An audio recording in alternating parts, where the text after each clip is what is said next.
Chair, committee members, and participants, we are now live.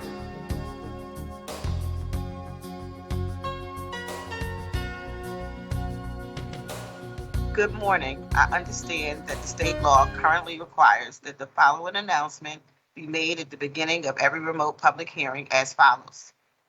Due to the current public health emergency, City Council committees are currently meeting remotely, and we are using Microsoft Teams to make these remote hearings possible. Instructions for how the public may view and offer public testimony at public hearings of council committees are included in the public hearing notices that are published in the Daily News, Enquirer, and Legal Intelligencer.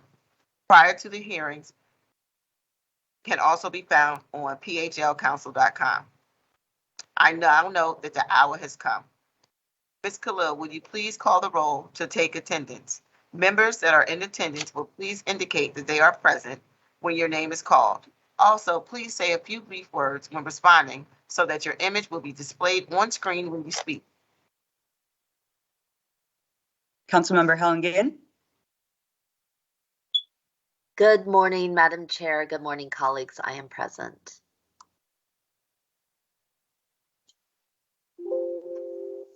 Councilmember Allen Dom. Good morning, Madam Chair and colleagues present today. Vice Chair Derek Green. Good morning, Madam Chair. I am present. And Chair Kendra Brooks. Good morning. I am present. Thank you. A quorum of the committee is present and the hearing is now called to order. This is a public hearing of the Committee on Intergenerational Affairs and Aging regarding resolution number 210091. Ms. Khalil, will you please read the title of the resolution? A resolution authorizing the City Council Committee on Intergenerational Affairs and Aging to hold public hearings examining solutions to the ongoing housing crisis impacting senior Philadelphians. Before we begin to hear testimony from the witnesses we have for you today, everyone has been invited to the meeting to testify should be aware that this public hearing will be recorded. Because the hearing is public, participants and viewers have no reasonable expectations of privacy. By continuing to be in this meeting, you are consenting to being recorded.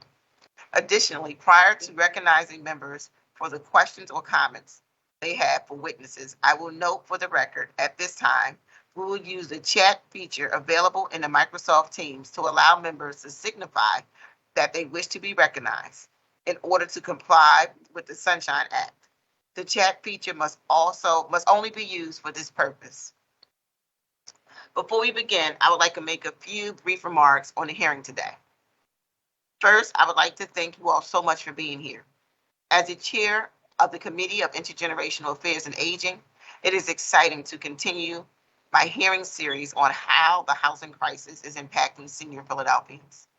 With each hearing that we've heard so far on this issue facing senior homeowners, senior renters, and now seniors experience homelessness and who are in shelters, we are coming closer to finding durable, long-term solutions to these pressing issues. As we are beginning to make important connections across these hearings that determine the dire need for ambitious policy that makes the city livable for all residents of all ages. As our previous hearings have demonstrated, thousands of seniors across the city are just one step away from losing their homes. Many homeowners cannot keep up with basic home repairs and are struggling to afford their mortgage payments. Others are living in homes with tangled titles that are at risk of being lost at any moment. Other seniors who rent their homes lived on fixed incomes, which simply cannot keep pace with the rising costs of rental units across the city. And then when you begin to consider the growing number of seniors who are struggling with substance abuse disorders, who are supporting younger family members, or who are facing serious health issues without access to healthcare, to the healthcare they need, the magnitude of this crisis becomes clearer. The particular focus of this hearing is personal to me. In the summer of 2020, I worked with Councilmember Gautier to mediate negotiations between the organizers of the homeless encampments and the city in order to find a peaceful resolution. During this time, I visited homeless encampments on the Parkway and in North Philadelphia a number of times and forged relationships with people living there. I was shocked by how many people facing homelessness at those camps were seniors, and so many of them waiting to live autonomously and did not want to be in shelters for various reasons, but did not have the resources to avoid or to afford housing on their own. I also want to acknowledge just last week, one of the lead organizers of the encampment passed away, Jen Benedict. Jen was a fierce fighter for housing justice in the city and committed to transforming broken systems to serve our city's most vulnerable population. She will be missed, and may we continue to fight for housing as a human right here in Philadelphia in her honor. Our seniors facing homelessness cannot wait any longer for support. Many of them lack families to fall back on, have disabilities, or are just unable to work. And many others live their lives in a revolving door of shelters and struggle to ever find permanent home. As we hear today, with the baby boomer population aging and many seniors living in deep poverty, this is a growing problem that must be addressed with urgency. And it will require a cross-sector, all-hands-on-deck approach to finding long-term solutions. My hope is that this hearing can better illustrate this growing problem and create a better understanding of the work already being done and chart a path towards policy solutions. I want to thank everyone here to testify for their time, courage, and expertise. I'm looking forward to hearing from seniors who have firsthand experience with homelessness and the shelter system, policy experts, and senior serving organizations today, and I'm grateful for their participation. And I also would like to welcome Councilmember Gautier to today's hearing, and thank you for joining us today, Councilmember. And I would like to open it up for any further comments.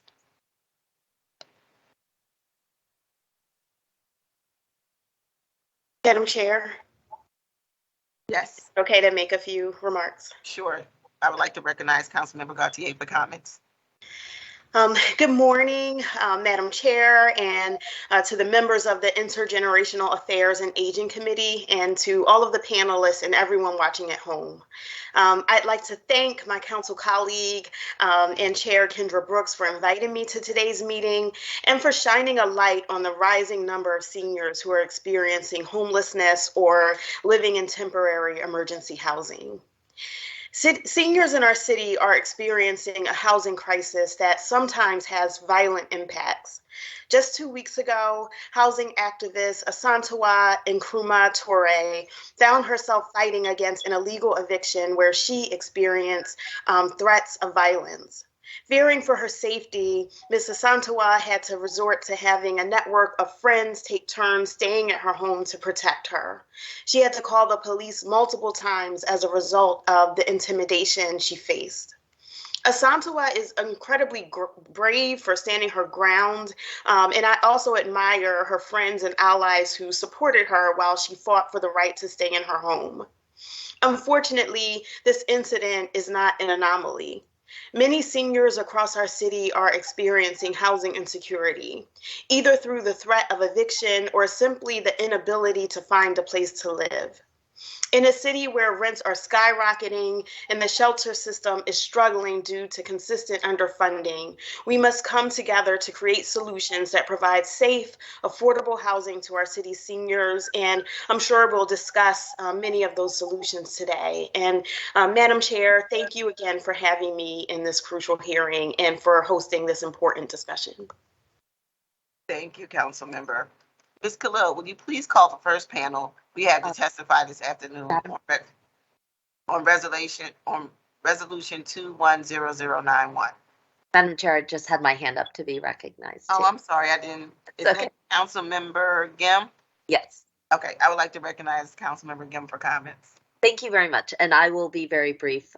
First of all, I want to thank the sponsor and chair of this committee for this important hearing today, and I especially want to thank all of the participants and the panelists who will be speaking about things which I know have been extremely dire and painful, and sometimes have been some of the hardest moments in a person's life. I want the panelists and for our listeners to know that the City Council is listening, we're receptive, and we're open to a different way of doing things. I think my colleagues, both Councilmember Brooks and Councilmember Gautier, have been on the cutting edge of leading a housing agenda through the city of Philadelphia. I also feel like we've done a lot on helping curtail evictions. We know what can work. We know that when we really pull together as a city, we apply different solutions and we change our practices both internally and externally in how we reach out to people, that things can dramatically change.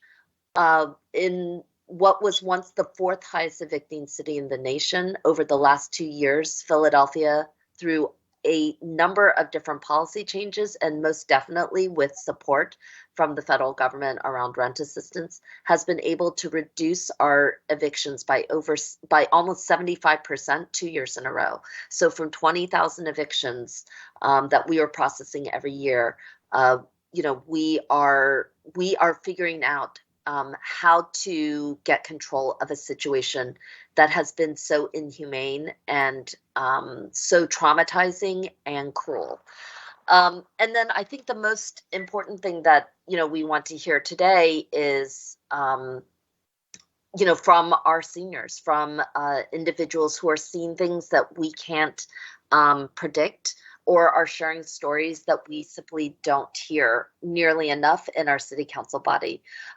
Even despite all the work that we've done, something needs to change again. It's not enough. What we've been doing has shown real results, but it's still not enough. And we have to keep pushing and going. And so we're going to do what we always do, which is rely on the voices of our communities and our seniors in particular to help guide us along this way. And I very much look forward to the hearing. Thank you very much, Councilmember Brooks. Thank you so much, Councilmember.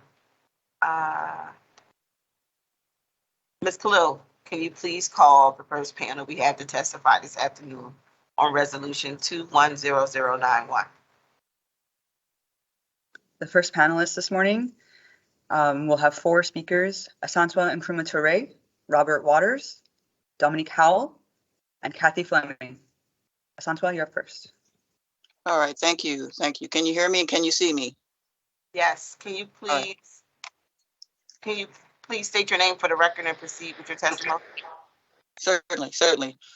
Good morning, everyone. Good morning to the City Council and all those listening and viewing. My name is Asantwa Nkrumah Toure. My pronouns are she, her, hers, and I live in a house in West Philadelphia. I am very grateful for this opportunity to share the terrorism that I recently experienced in my home, terrorism that lasted 10 days from February the 6th to February 16th into Thursday, February the 17th, where the new owner of the house I live in, Alvin Morrison, served me a 30-day notice on February the 5th, but sought to move in while I still live here the next day, February the 6th. Each day between February the 6th and February 16th was a daily torrent of sexist language, racist language, the B word, the N word, the F word, directed toward my queer friends, threats with we'll shoot up everybody, or threats of, well, I have bullets that will go through a bulletproof vest, all types of very violent language directed toward homeless people, toward poor people. Oh, you're just an old B word. You need to go to an old folks home, or you need to go to a homeless shelter, etc. These comments were made to me by young Black people in their 20s and 30s. This, for me, is terrorism in my home. And for whatever reason, these people thought they had the right to do this to me. Because I knew my rights, because I'm active in the Philadelphia Tenants Union, because I'm active in the Poor People's Economic Human Rights Campaign, I enjoyed the support of many people.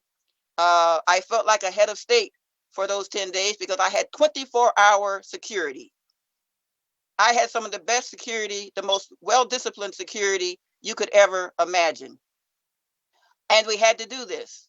and given the level of violence that we experienced and we recorded for those 10 days, I know for a fact that God's grace is good, but it helps to have good friends who are willing to risk their safety and life to make sure you are safe.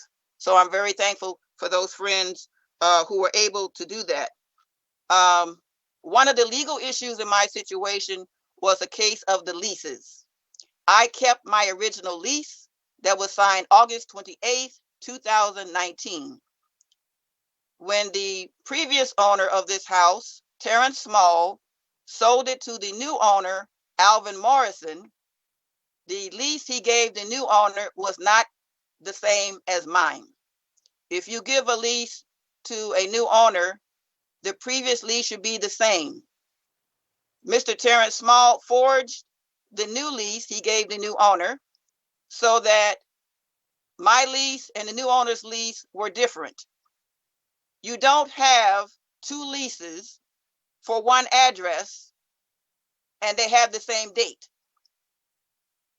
The way it was worded, it gave the appearance that I was living in some type of rooming house. That was never the case.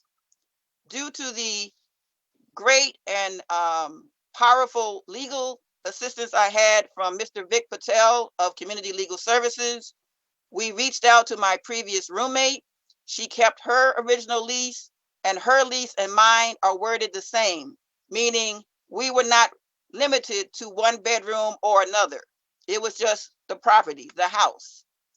The lease the new owner has, Mr. Alvin Morrison, says on the front page, front bedroom, and it's in bold, large font.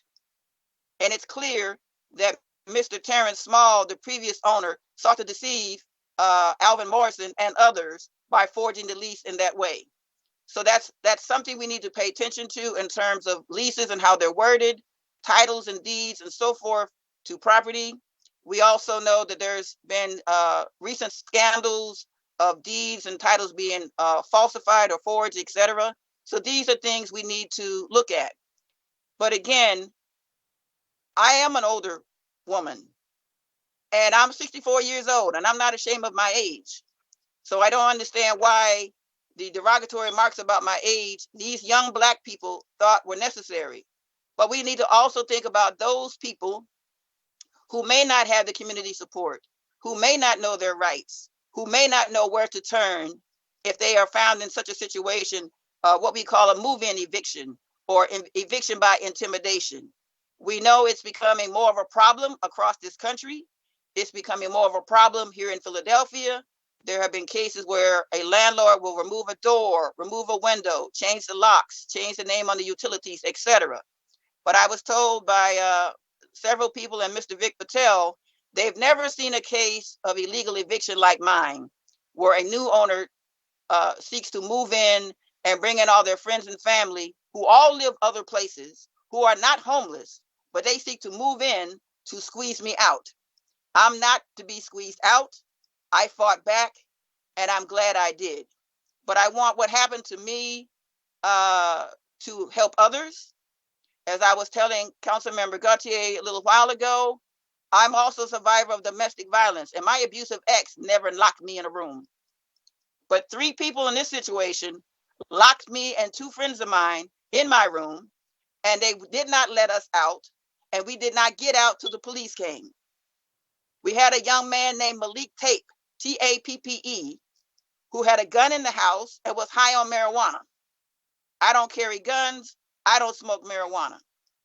But let me just say, this situation and others demonstrates that we must have stronger good cause.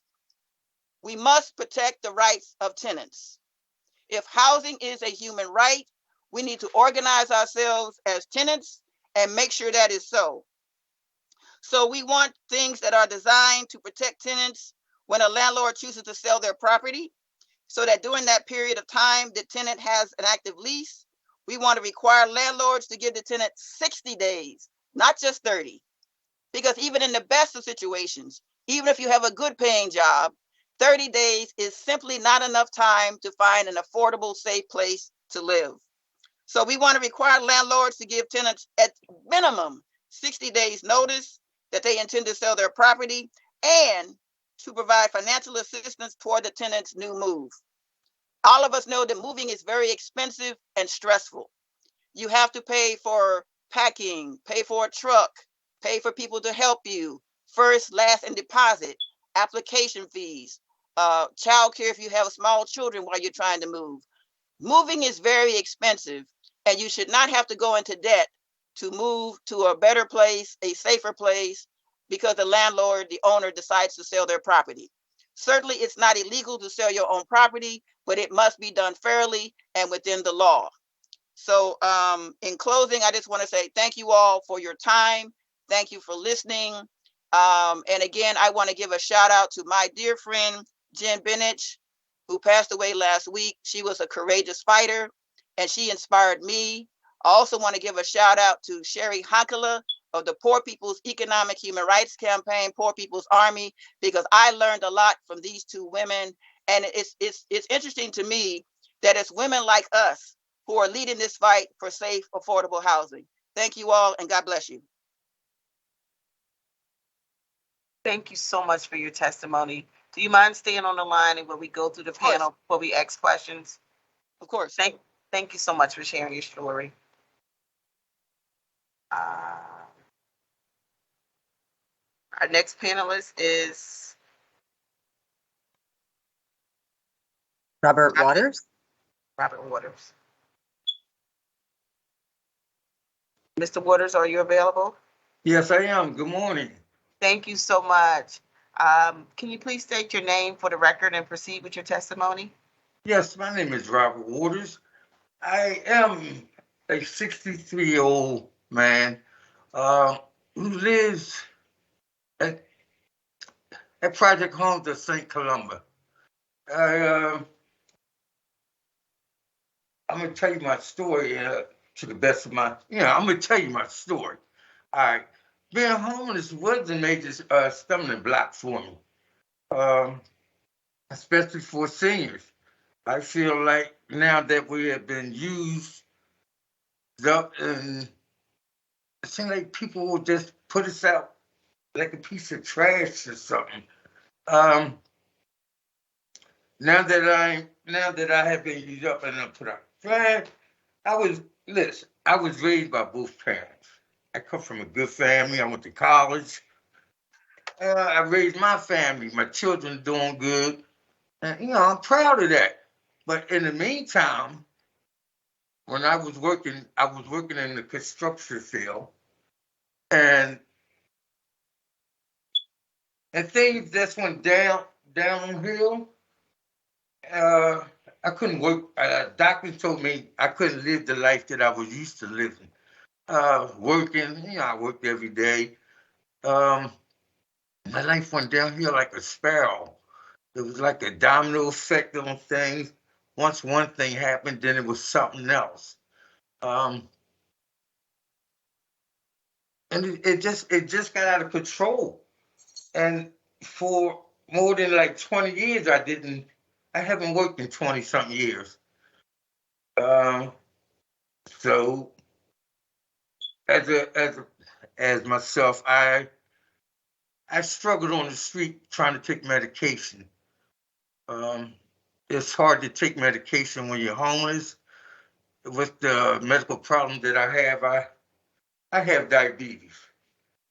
Taking medication is very hard, and with my heart problems and lung problems, it was terrible. It was no type of way that I could maintain.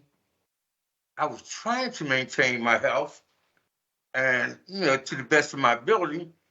But I decided I have to have a change in my life. That change was one day. I went to some community center somewhere, and people from outreach were there, and they were saying, "Well, I could take you down to the Hub of Hope and just see about some medication and stuff for me." I got down there.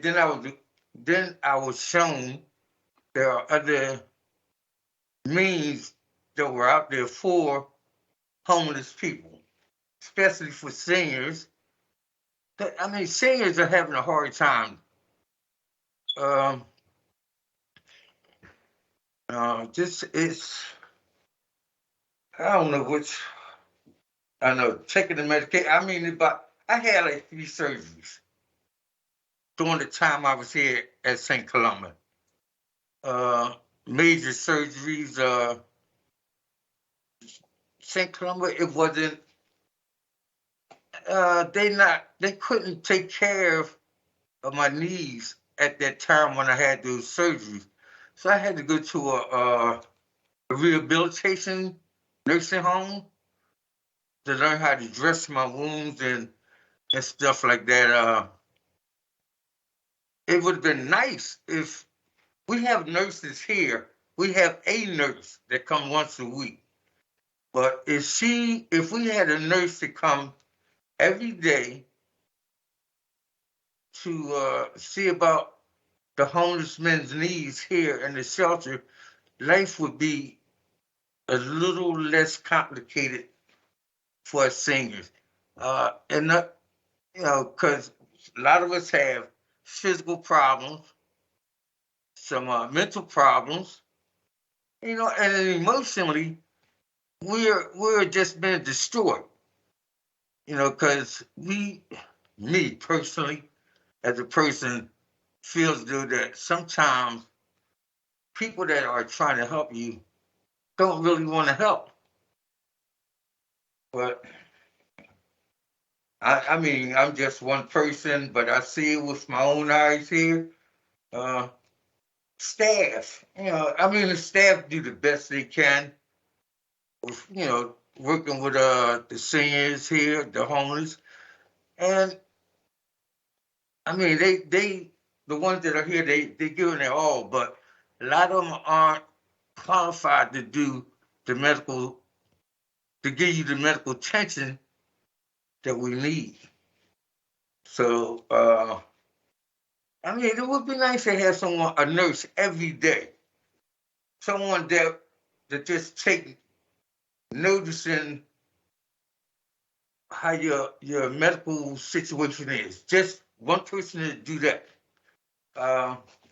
Because case managers and all, they help us try to get the housing. Supportive staff is exactly what it is. Supportive. They try to do the best they can with what training they have. And, if they had more training, I think I guess more of us seniors would do a lot more better. I'm just one of the lucky ones. I did what I had to do. I had to get up off the street for my medical reasons, or I'd be dead. And I don't want to be that. You know, Something is like, I don't know, I guess you could say it's like hell, but I don't even know what hell is. But in addition to that, I also I still have an addiction problem, which I'm working on. But it would be nice if they had someone here or that came in from the outside to talk with some of us seniors about addiction and the way addiction and homelessness goes together and the mental health. It would be a great insight for us to learn these things. I made it through the COVID. That's one of the first things you got to get a COVID test and the shots and all. They enforced that. That was one of the things that you had to do in order to even get in here. I had got that opportunity to get off the street through St. Columba Project Homes, which was a great opportunity for me. Now, when I got here, I couldn't get 3 meals a day. I slept on a cold street. When I got here, I got 3 square meals a day, somewhere to sleep where I know I was safe. But for me, I felt safe. There are others who are terrified of shelters. You know, some people tend to pick with the weak, and they take advantage of them. So a lot of seniors won't come in to shelters and all because they don't feel safe. So we need people to reinforce their rules. You say you're gonna do one thing, but then you don't do it. It's no good. I mean, I just by chance I'm just one of the lucky ones. And I I got a pretty good strong support system. My family's still there, but me, I'm just a little too proud to go running to my children and talk about dad needs somewhere to sleep. I wasn't going to do that. Uh, I just had to do things on my own, and doing things on my own led me to being homeless for 20 years. It's rough. Um, and the shelter system, it is, let me see, it's somewhat comforting. It's like a mixed emotion.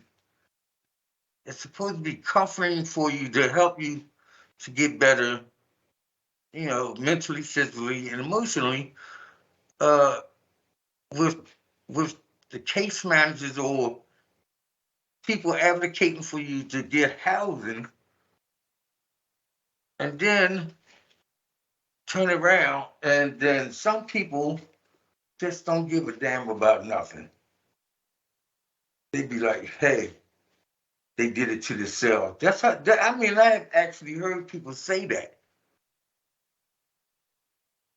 Some of us catch bad. I'm not gonna say luck. Some of us, we just catch terrible things that happen. Trauma, which causes people or leads people to doing things they don't want to do anymore, that they have done, which might cause them to become addicted in some things. Let me tell you like this. Living on the street, you can't shower. You can't, your hygiene, you can't do the things that you used to do. So when the opportunity for a third chance in life, I took it. And if it wasn't for St. Columba, Project Homes, Sister Mary, whomever else, I don't know. I might be dead right now. Thank I you so had much. I had a good support system here.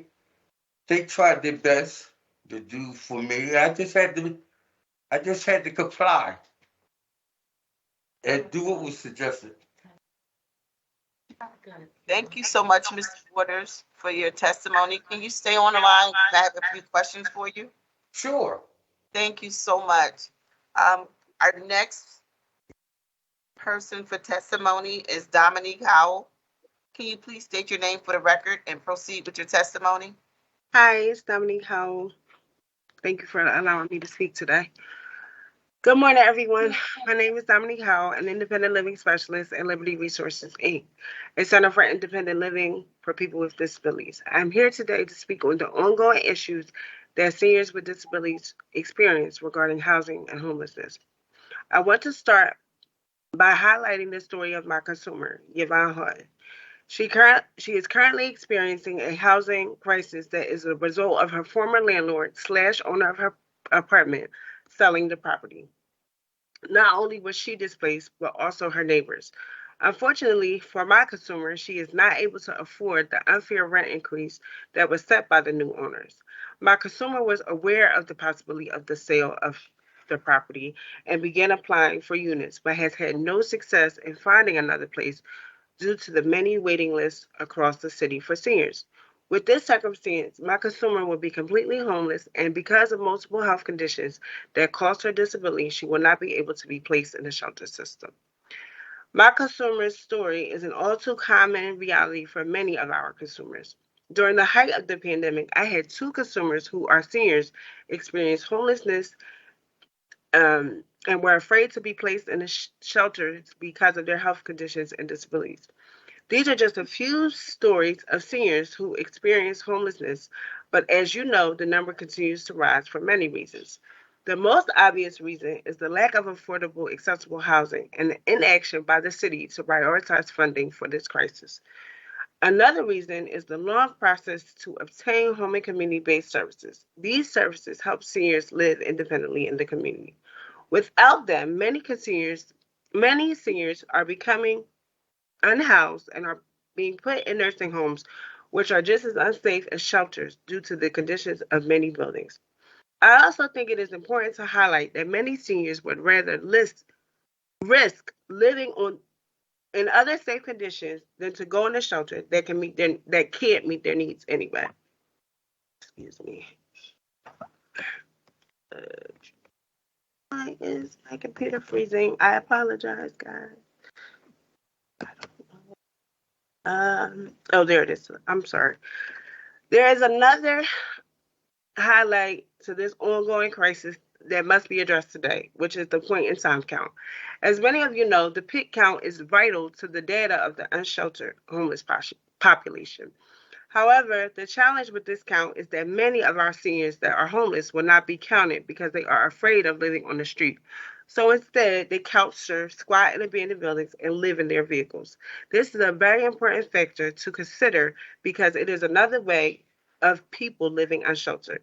In closing, it is important that we find ways to combat the ongoing issues, especially during this never-ending pandemic. I would like to thank Councilmember Brooks for her diligent work in housing advocacy and justice for all Philadelphia residents. Thank you. Thank you so much, Ms. Howell, for your testimony. Can you stick around for questions? Sure. Our next testifier is Kathy Fleming. Can you please state your name for the record and proceed with your testimony?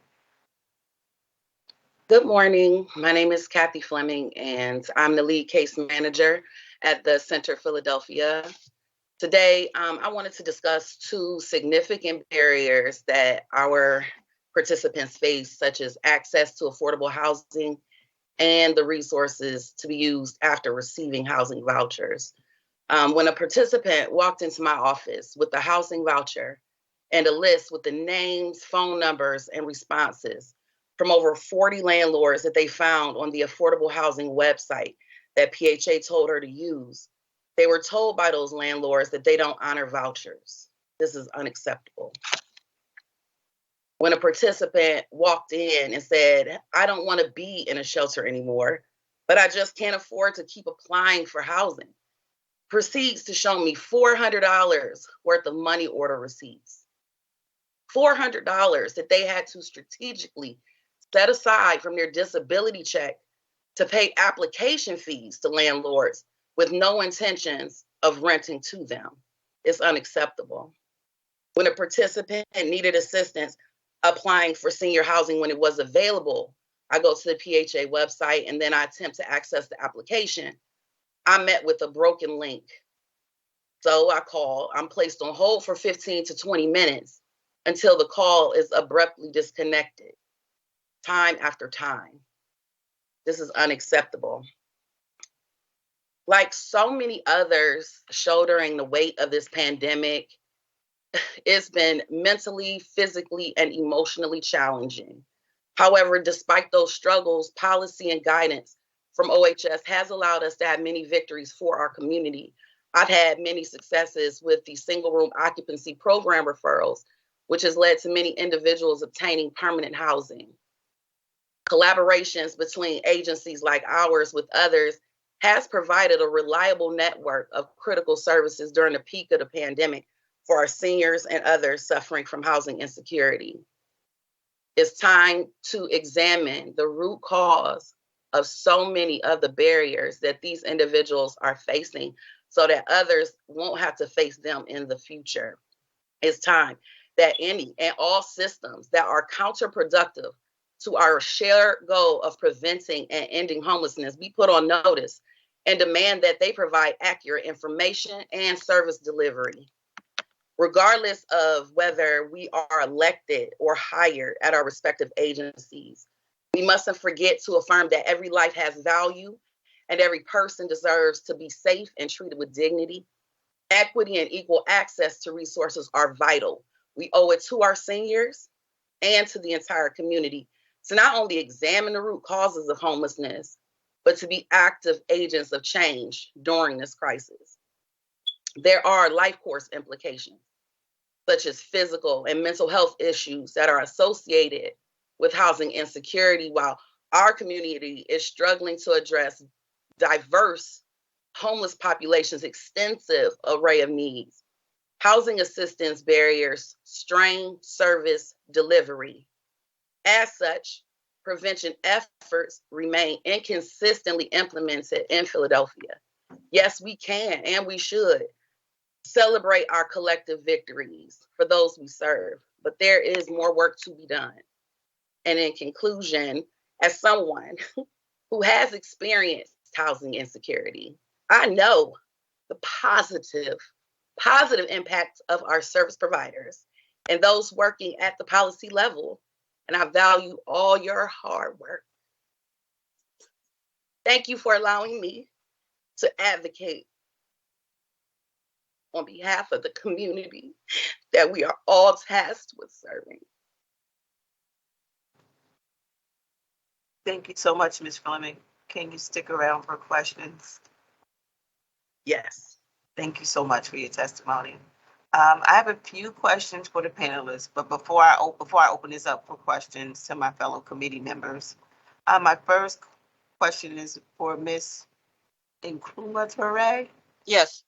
Yes, I want to thank you for your story once again. I've been following it very closely and just was horrified by your whole experience, and thank you for your courage.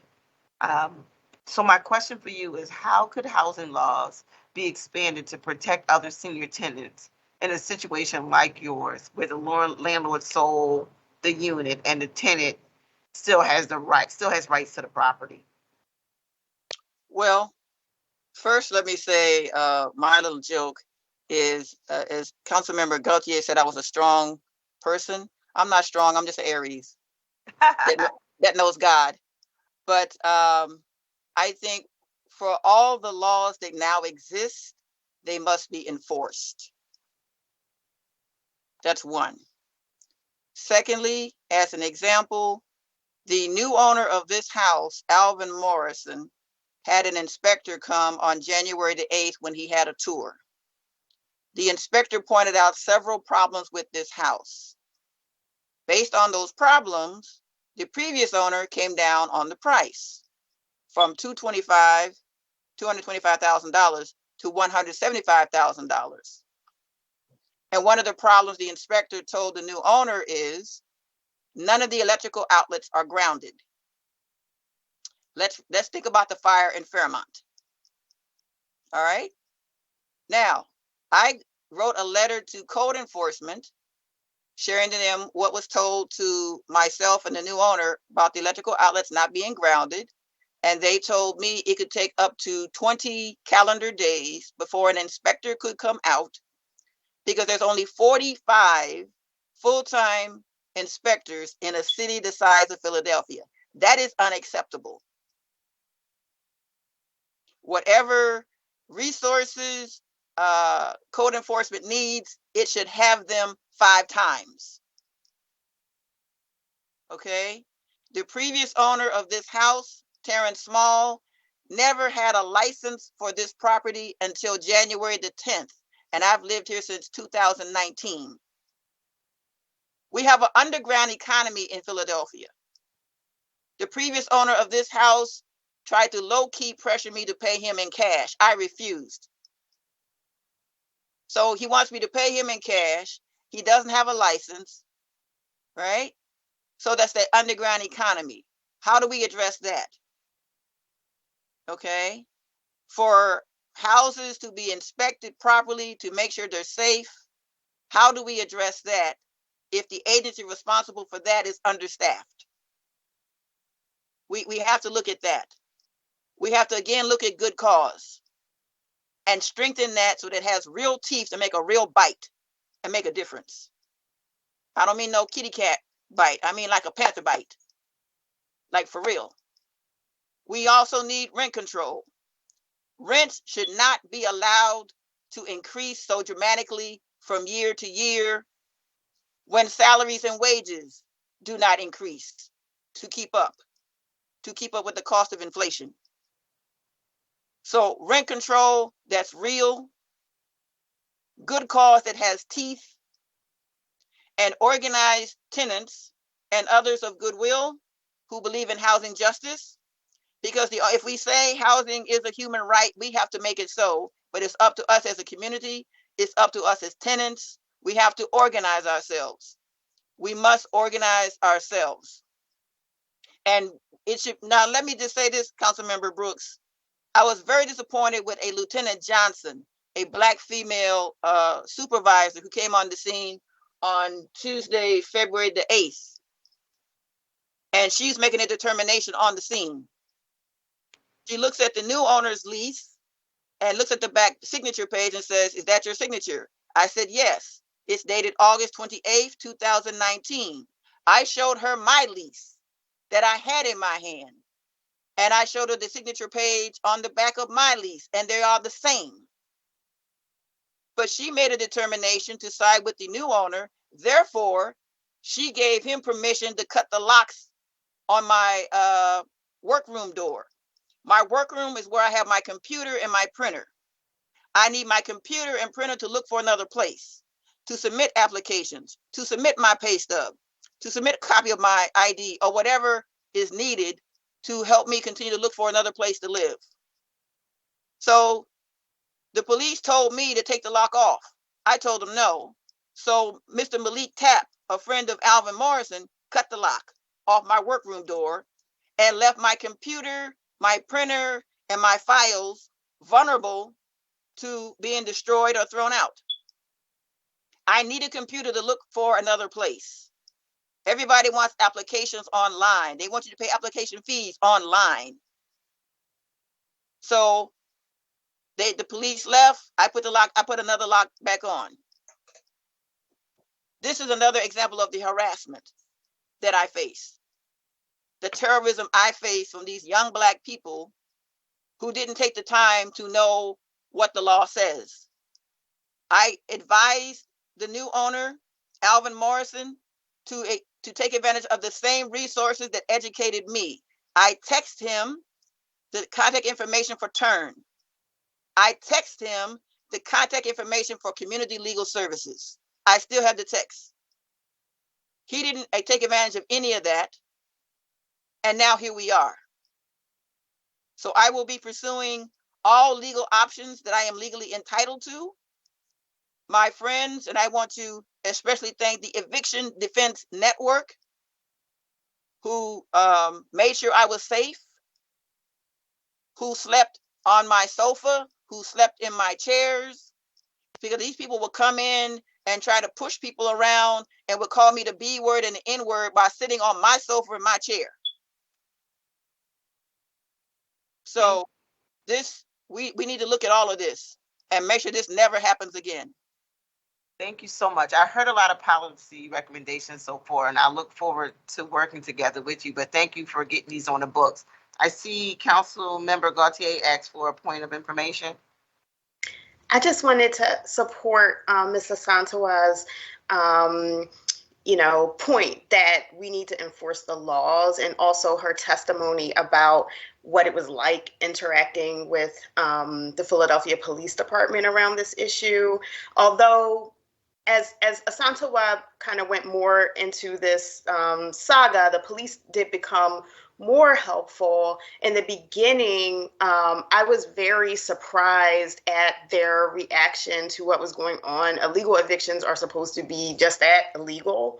So it was my sense that if we called the police about this, potentially dangerous situation, they would assert that this was an illegal eviction, and, demand that these folks leave Ms. Asantewa alone. They were very confused and unable to recognize it as an illegal eviction. And it took multiple calls at different levels of the police department, including to the commissioner, to say, like, you guys this is an illegal eviction. You guys need to be stronger on this. And so I'm not sure if there's some sort of education or outreach that needs to happen to help the police department to understand all the ways that an illegal eviction can look, right? Because this was like not.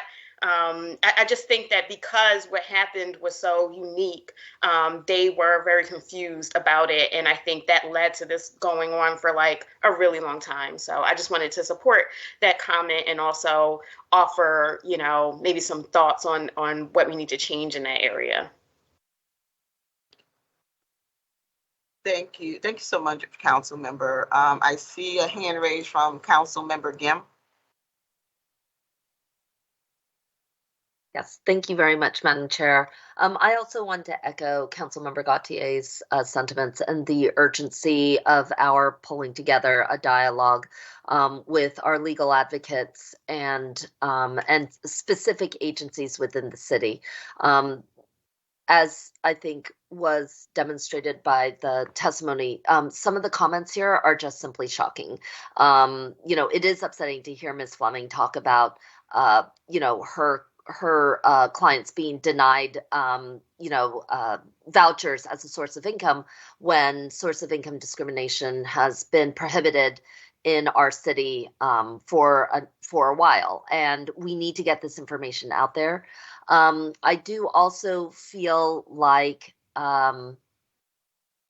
there should be no surprise on this call with some of the experiences that we've heard today, that many people feel that this is, this country has elevated private property to the point where any number of things can happen on private property, and it's shocking, right? But I do think that this kind of ingrained sort of attitude of I own this, almost anything goes, has really got to be changed in a number of different ways, not only through the police department, because that's obviously when things escalate to such an extreme that it becomes extremely difficult, but no question. But I do think we need to have ongoing conversations with the city solicitor, and the district attorney. We have long discussed the issue of specific landlords potentially violating consumer protection laws, other types of things. And I think that this information also needs to go out loud and clear. This is a significant harm to our city. It is a burden on our shelters. It is a devastating impact on children and seniors and individuals who are disabled.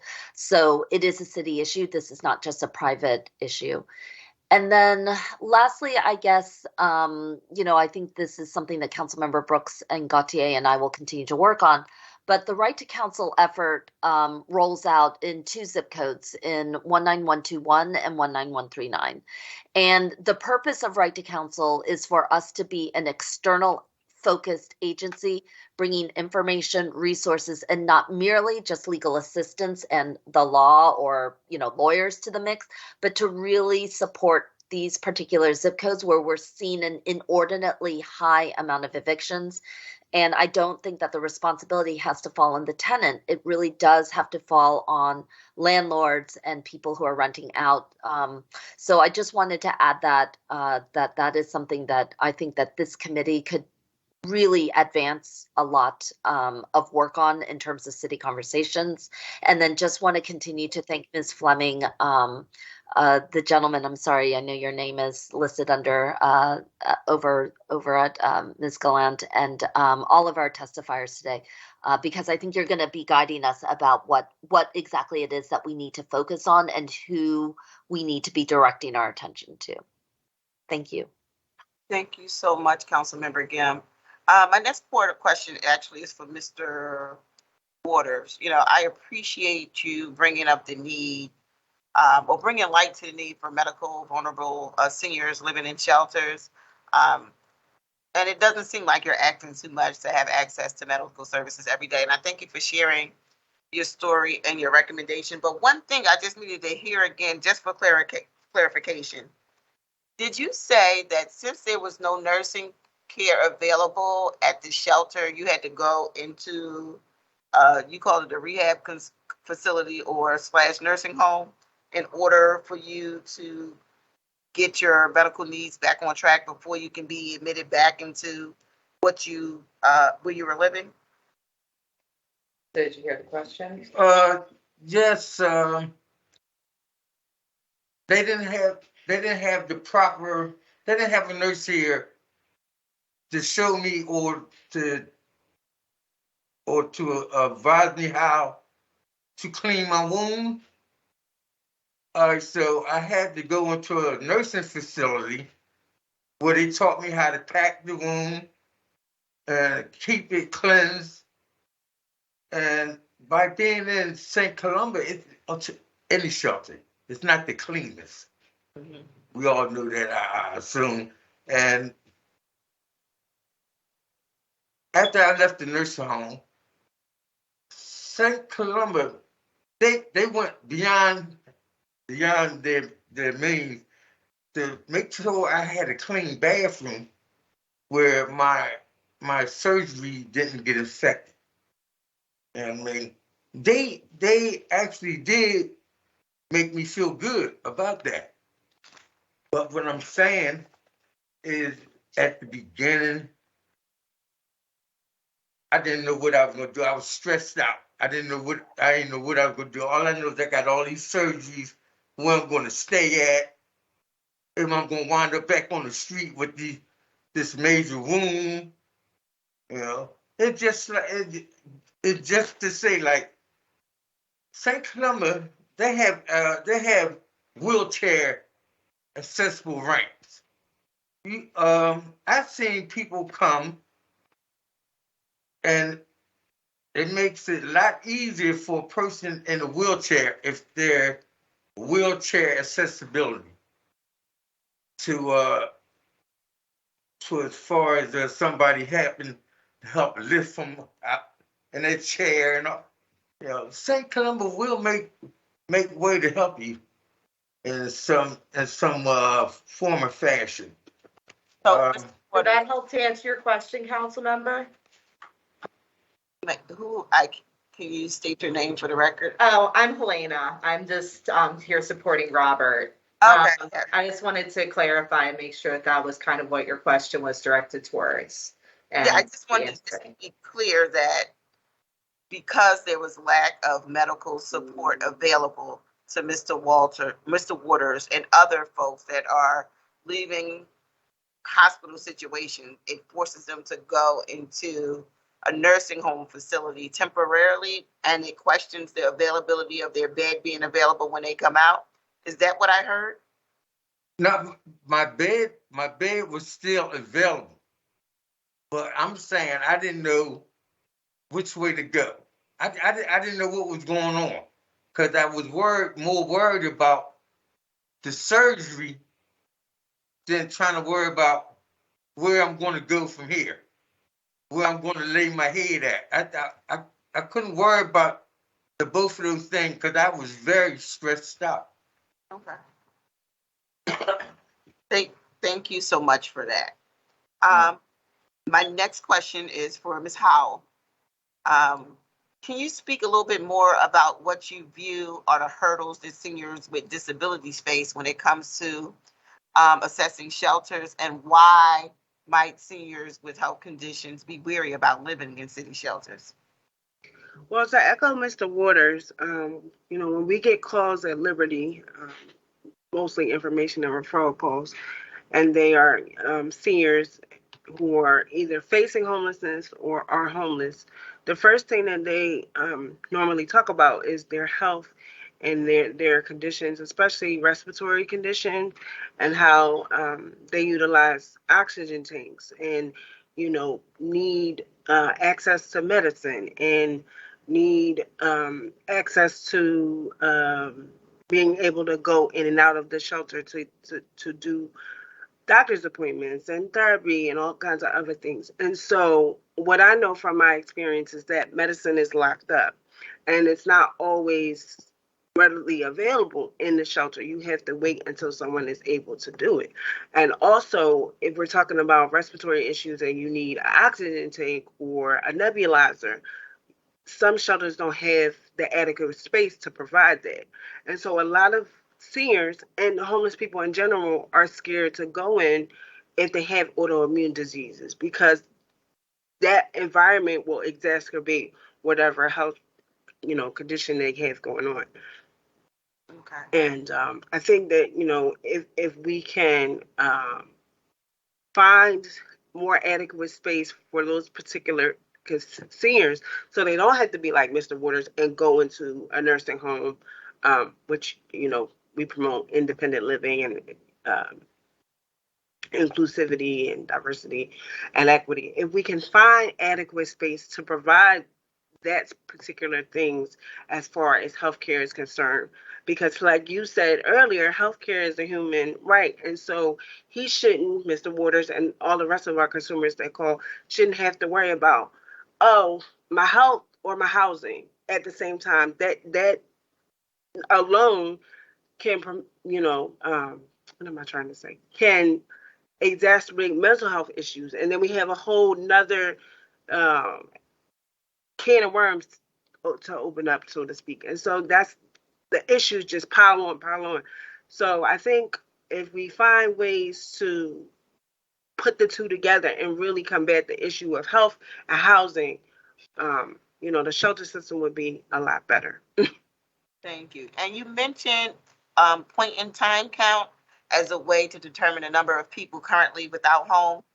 What are the dangers of undercounting this vulnerable population? So the dangers specifically, primarily, is the lack of funding. If you can't count everybody, you won't get enough funding for what you need as far as housing is concerned, as far as, sheltering, to make the shelters better. And so we need to make sure that the PID count specifically focuses on people who are, in abandoned buildings, in their cars,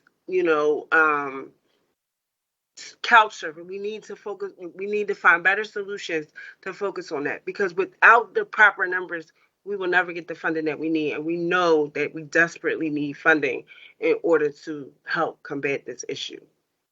Based on the work that you do, are there other counting methods that the city should be using, or is there anything that has worked in other cities?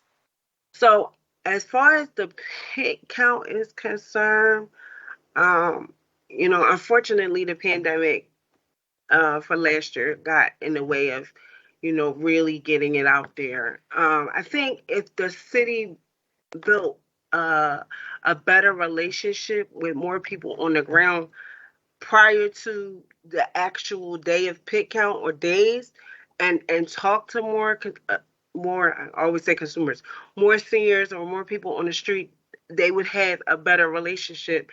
And when time for PID count came around, more seniors would be like, oh, I know this person, I know this organization. I'll be willing to say I'm actually homeless. I'll be willing to say what I actually need. You know what I'm saying? So we just need to find a way to have organizations bridge that gap so that everybody can trust one another. Thank you so much, Ms. Howell. Ms. Fleming, I want to thank you for your urgency and the care in your testimony, your heartfelt testimony. I've been there, and this issue is near to my heart because I've too had issues with housing. My question for you is, once a senior has a housing voucher, what does the process look like from there?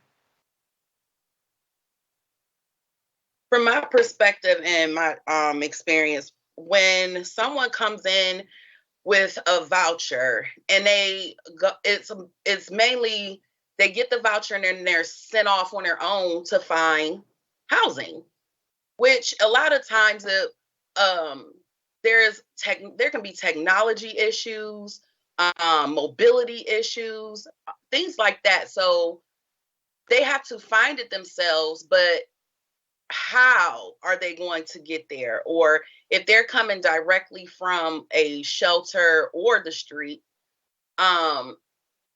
it's how do I help this person? Because there's no reliable means for me to check on their behalf.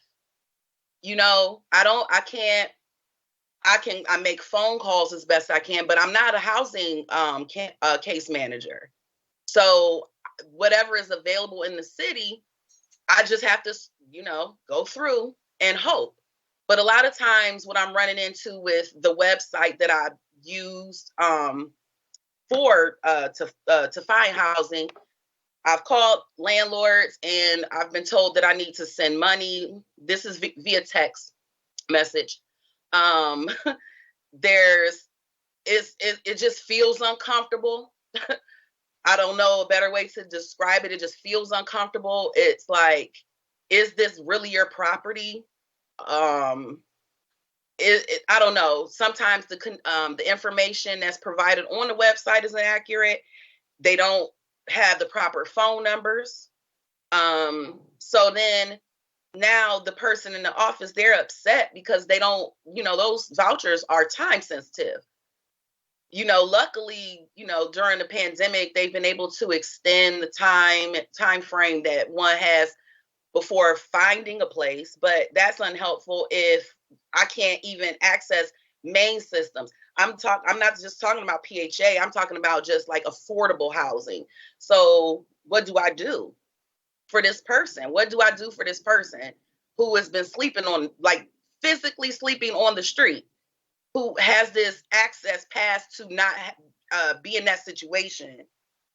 But the information that I have at my disposal is unreliable and is unhelpful to them.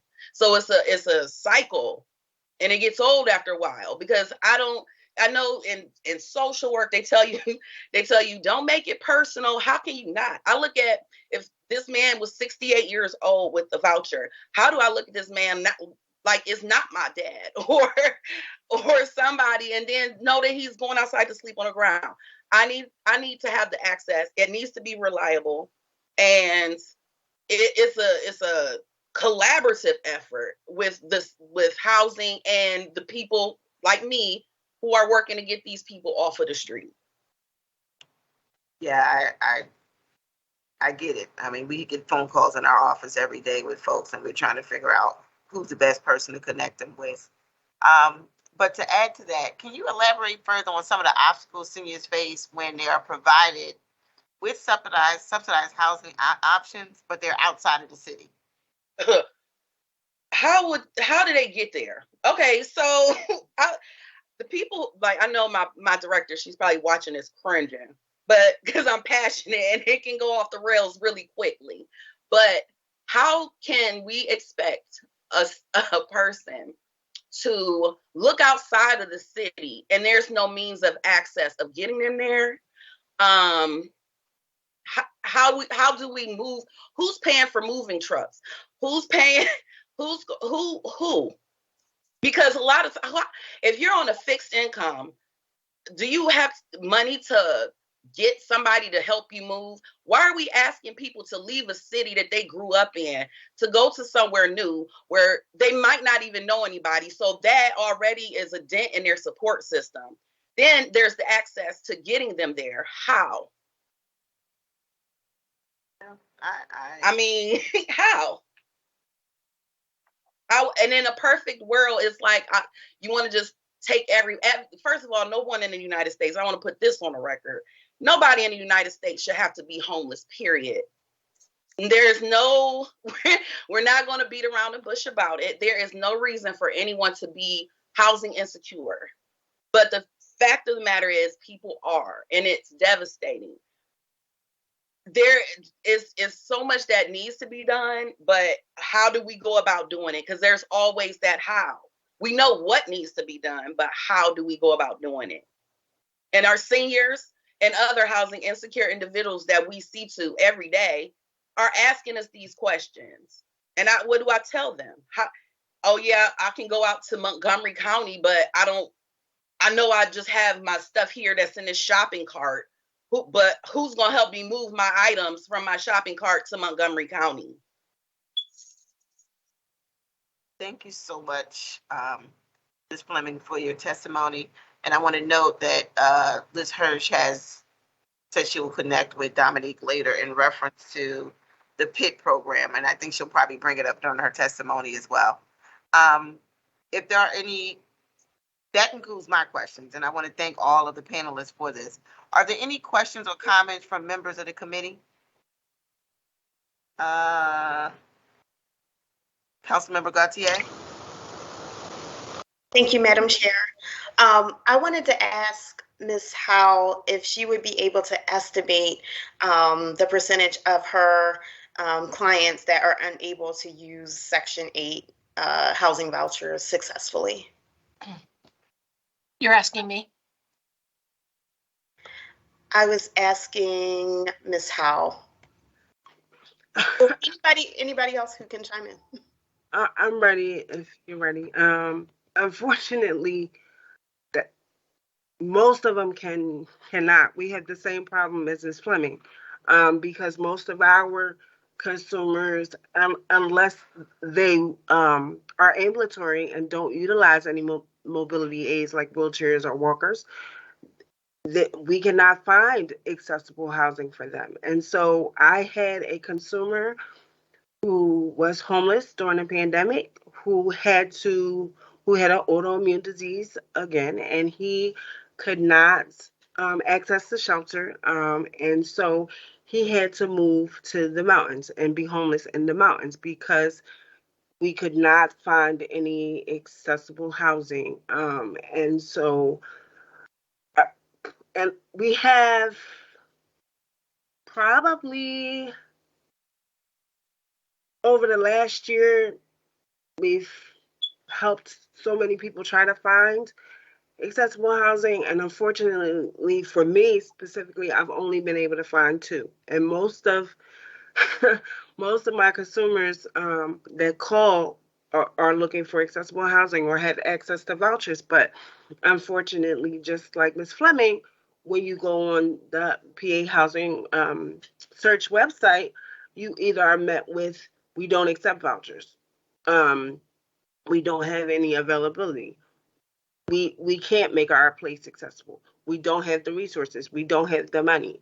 Or there's this, the AMI issue that comes into play. So there's a bunch of difficult avenues that we take as independent living specialists on the daily. And it's to the point where we have to say to people, we are a resource center, and unfortunately right now there isn't anything that we can give you that will give you the access to the health, to the housing that you need right now presently. We will try our best, but it's no guarantee. And so across the city, agencies are dealing with this, and this is another huge issue that needs to be addressed. But that's a PHA issue and a HUD issue, and so but that has a lot to do with why seniors are homeless as well, because they get the access to the voucher, but what is the point of the voucher if you're not going to be able to house the folks? Yeah. Thank you for that. And when you say AMI comes into play, do you mean that the client's AMI is too high to utilize the voucher, or what do you mean by that? So if you go on the PA Housing search website, there's now some properties that are updated where they only take 50%. And then there are consumers who only are in the 20% range. or there are consumers that are in the 50% range, but then they only take the 20% range. So this is an issue that, you know, it's an ongoing issue, and it's so heartbreaking. That's the issue that I had when I was homeless. I had the same exact issue, and thankful to Kendra and all her connections, you know, we were able to make one. But that was the issue. The issue was I had this, but I could not access it, and so it's been 4 years for me, and it's still the same issue. As a matter of fact, it's probably worse because we have more resources. We have more people on the ground doing this work. And, you know, this isn't our first housing hearing. So it's more, the light is shed more, but the issue is still the same and the issue remains. And so, you know, we have to figure this out because the health of our seniors is what matters most. And those are the people, you know, the young people and the children and the elders, those are the people we have to protect. The children are our future, and the elders are the ones who brought us here. So we have to figure this out. It's imperative. I wanted to ask Ms. Fleming the same question. What would you estimate is the percentage of your clients that are unable to successfully use housing vouchers? Where I work, I don't get a lot of individuals needing housing. I usually will send them to, I've been trying to utilize like targeted case management in order to do so. But of the, I say maybe 10 to 20 in since last year when they started the new vouchers, I say about 80% of them. The other ones, they like went outside, I guess, to the Northeast. There was some properties available out that way. Another girl, she moved. And then one of my seniors I connected them with their family. And their family ended up taking them to another state. So thank God for that. But the number is pretty high. Thank you. I don't have any more questions. Thank you so much, Councilmember Gautier. Are there any other committee members that have questions for these panelists? There being none, Ms. Khalil, will you please call the next panel to testify on this bill?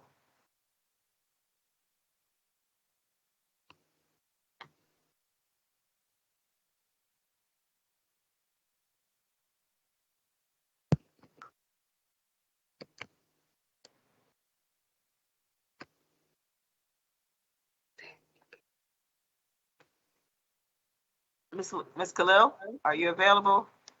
You know, Hyman and Ms. Culhane.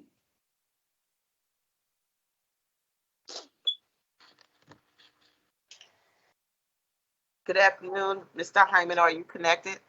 I'm here, thank you. Thank you. Can you please state your name for the record and proceed with your testimony? Good morning, everyone. My name is Dan Hyman. I'm a staff attorney at Senior Law Center. Thank you for the opportunity to speak before the committee this morning. At Senior Law Center, we seek justice for older adults through direct representation, education, and advocacy. We're the only nonprofit organization in Pennsylvania whose mission is dedicated solely to providing legal services to older persons, and one of only a few in the nation. We provide free legal assistance to thousands of seniors each year, including victims of elder abuse and financial exploitation, grandparents raising grandchildren, and older persons facing homelessness and housing crises. In our work, we represent, educate, and advocate on behalf of older tenants in all types of proceedings and situations, including illegal lockouts, shocking conditions, and eviction proceedings in municipal court.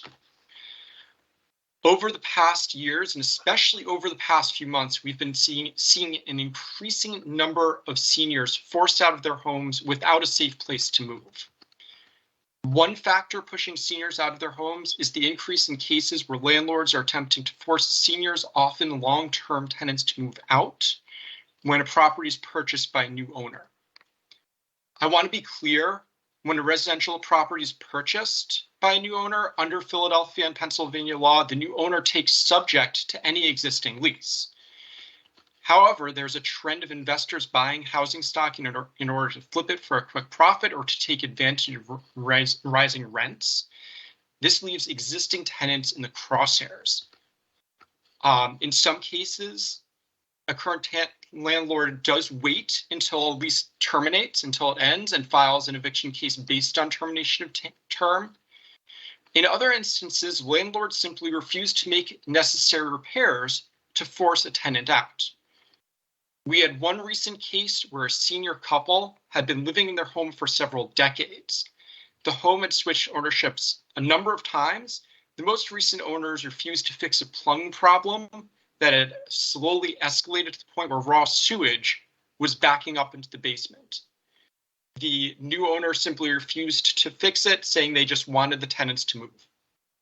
We've also seen landlords cutting off heat and other utilities to force seniors out, especially when the seniors attempt to stand up for their rights. We had a case recently where a senior had been living in her home for around 7 years and had never been late on her rent.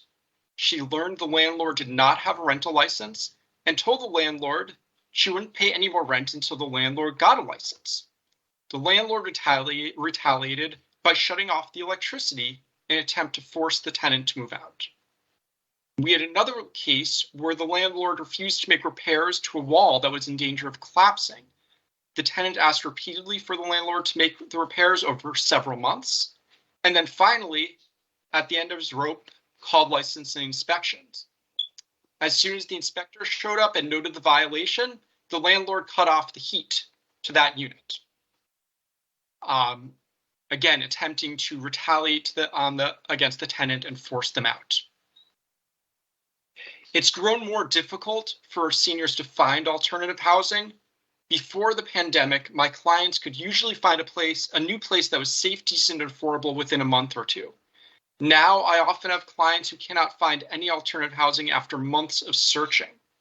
While the recent Tenants Access Act was a positive step, there's simply a lack of accessible, affordable housing for seniors in Philadelphia. This is being exacerbated by bad conditions in some of the largest senior complexes in the city. We're afraid that owners are not investing the resources needed to keep these large buildings in decent conditions. If any one of these complexes shut down, it will lead to a major crisis, as there simply will be nowhere for hundreds of seniors to go. We also need to point out that many seniors are not eligible for rent subsidies based on their income as a percentage of the area median income, but can't afford the market rate. For example, we helped one couple recently where they each received Social Security and had a modest pension. Unfortunately, the landlord was looking to increase their rent by nearly 20%, and on a fixed income, they simply could not afford that. We had another family where a senior mother was caring for her disabled adult son. She had Social Security income, he had disability income. The landlord was looking to raise the rent on their modest 2-bedroom apartment from $1,500 a month to nearly $1,900. Again, a yearly increase on that scale was not affordable. I briefly do want to address the issue of police response to illegal evictions, which was mentioned earlier. I want to make clear that since April of 2013, the Philadelphia Police Department does have an internal directive. If anyone's interested, it's Directive 3.17 that lays out that they should be responding to illegal evictions in a way that supports tenants. There have been trainings for the police department on these issues, and we also have noticed that the police response varies greatly depending on the officer who responds. So we would be in support of additional training for the officers. Thank you very much for the opportunity to speak this morning. I urge the council to take these issues seriously, enact legislation to address it, and prioritize it in budgets. Thank you. Thank you so much. Can you, after this panel, are you available for questions? Yes, I'm happy to stay on the line. Thank you so much. Can we have Dennis Cohane? Yes, good morning, Councilman Brooks. Thank you for the invitation, and to the other council members. I'm a professor at the University of Pennsylvania in the School of Social Policy and Practice. 1 second. Can you please state your name for the record and then proceed with your testimony, Mr. Cohen? Yes, my name is Dennis Culhane. I'm a professor of social policy at the University of Pennsylvania. I've been studying homelessness in Philadelphia and other parts of the country since 1990. And very fortunate that the city's Office of Homeless Services has been willing to share their data all these years to enable us to better understand the dynamics of homelessness in Philadelphia.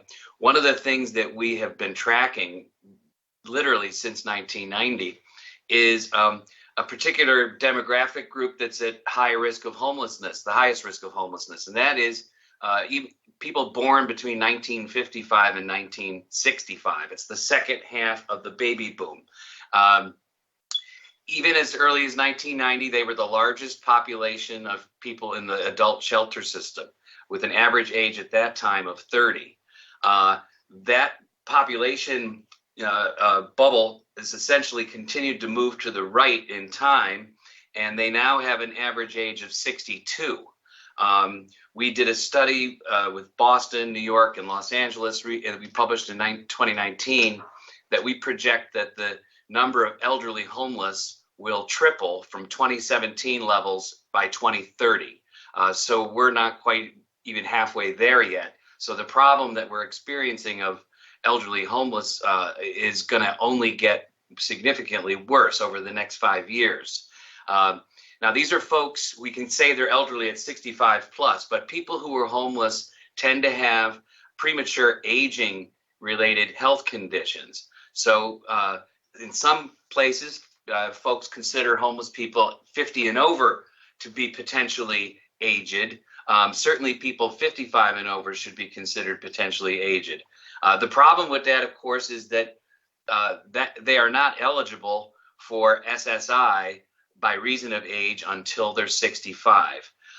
So I want to just suggest a few things that I'm working with the LA County right now on a proposal to try to address the vulnerability of both the elderly who are 65 plus, but also people who are probably effectively disabled with chronic health conditions who are 50 or 55 and over. And essentially the idea is to repair and build on the safety net, especially federal entitlements, that these are not effectively working to serve this population. So here's the components of the proposal. One is to have much more aggressive SSI outreach to people who are older adults who are likely potentially eligible. And indeed, we're proposing that there be a screening tool that would identify people we think are likely to be SSI eligible. And you can immediately, the county can immediately start paying them the SSI payment amount from the date of application until they get approved, which sometimes can take 12 to 18 months. And if the city was to advance that payment to people on a monthly basis, they could recover 100% of that from the federal government because it's retroactive to the date of application. So in other words, we could take people who are destitute and have basically no income and who are in these circumstances and get them cash immediately. And it can be repaid to the city once folks are found eligible. But we need caseworkers who are helping people with this application process, who are following it closely and helping people to get to the finish line on that, because it is a complex process. A second thing is that the SSI amount is not sufficient to afford market rents. I've heard discussion here today about the problems with vouchers. Another problem with vouchers is there's too few of them. And we're not going to be able to address this problem at scale by waiting for federal vouchers. So one of the other things we're proposing is that along with this SSI presumptive eligibility and outreach, that there would be a supplement to the SSI, which we're calling a housing allowance guarantee. It would be, I would say, for a place like Philadelphia, it could be about $500 a month.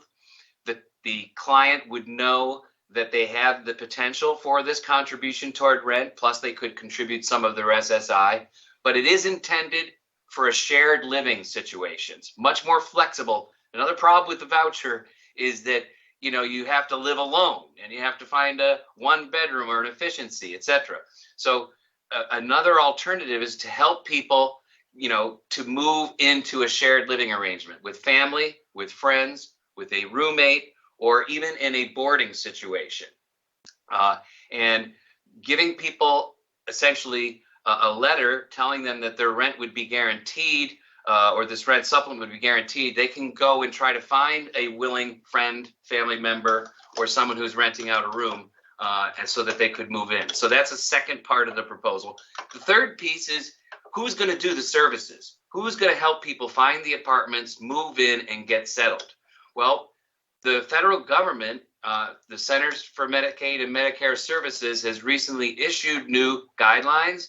Part of the Recovery Act funds included an increase in money for home and community-based services in Medicaid. Specifically, there's a homelessness incentive fund in there, and communities are directed to use this money to help people find housing navigation, case management, move-in expenses, including first and last month's rent and security deposit, and then tenancy supports to get settled into the unit, including buying necessary furniture and utensils and such.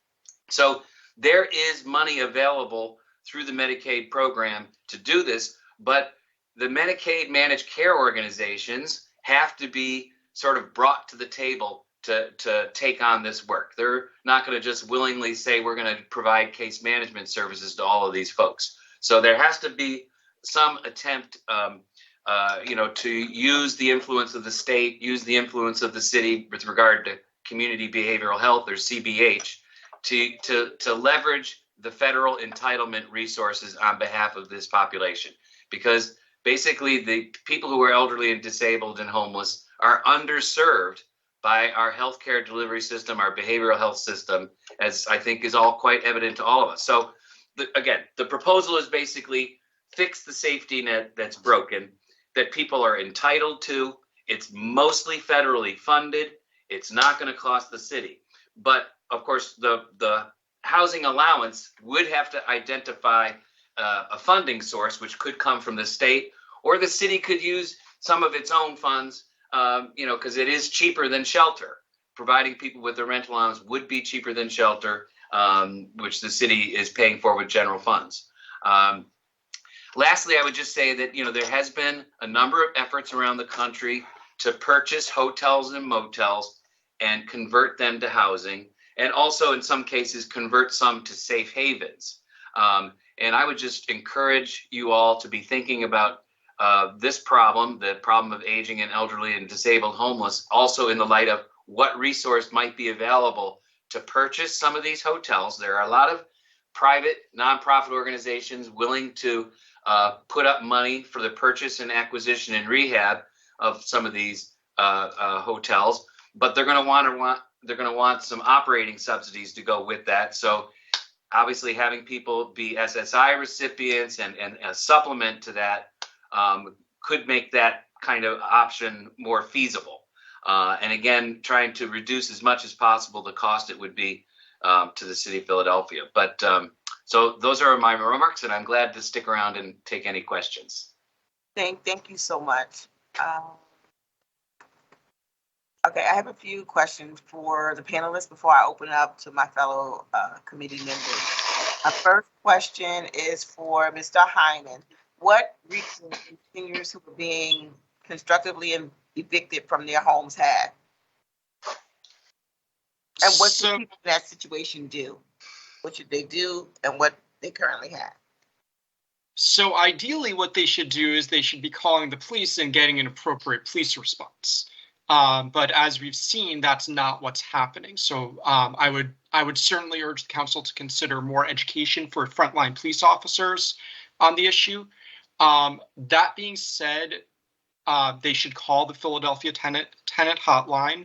We can provide our senior law center and our partners, including community legal services and legal clinic for the disabled staff, that hotline, and provide advice and representation. We urge people to file cases with the Housing Commission.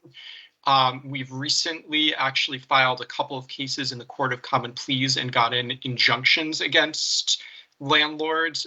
We recently got an injunction forcing a landlord to turn someone's electricity back on. But that's hard for someone to do without the assistance of an attorney. It's a complicated process, especially not just filing the case, but asking for an injunction in the right way is very complicated. So I would say people should look for legal assistance, call TURN, and try and get help. If it's a utility shutoff, we recommend calling the utility companies, calling L&I. We've also had success. The state attorney general's office in Philadelphia will take referrals on illegal evictions, and they will call landlords and put pressure on them to do the right thing, although they won't do much beyond phone calls right now because of their own capacity issues. But we've had success where, a landlord gets a call from someone at the district attorney's office explaining that what they're doing is illegal, and that sometimes convinces the landlord to do the right thing. I hope that answers the question. Yes, thank you so much. My next question is for Mr. Colhane. How would you compare what's happening in Philadelphia to what's happening nationwide when it comes to senior housing? This is a problem that is national in scope. There's not a single state in the country or large city that is not facing the exact same demographic phenomenon of the aging homeless population. And quite frankly, it's what everyone talks about when you get together with homeless service providers or people working in the space. Is it's very distressing to see people with all these, needs for assisted devices and oxygen and wheelchairs and, just the shelter system was not designed for people who are older. And in fact, elderly homelessness was quite rare until only a decade ago. It was very uncommon. So I don't know everything that Philadelphia is doing, to be honest. But I certainly hope that we're thinking about alternatives to congregate shelter and spending days on the street. That these are people who need access to places to be 24 hours a day with privacy, with dignity, with private bathrooms, and we have to be working on that steadfastly. Thank you. Can you please succinctly restate the preventive steps that can be taken here in Philadelphia to help limit the number of seniors falling into homelessness? Because I was really interested in the housing allowance guarantee that you mentioned and converting the many abandoned properties in the city into housing.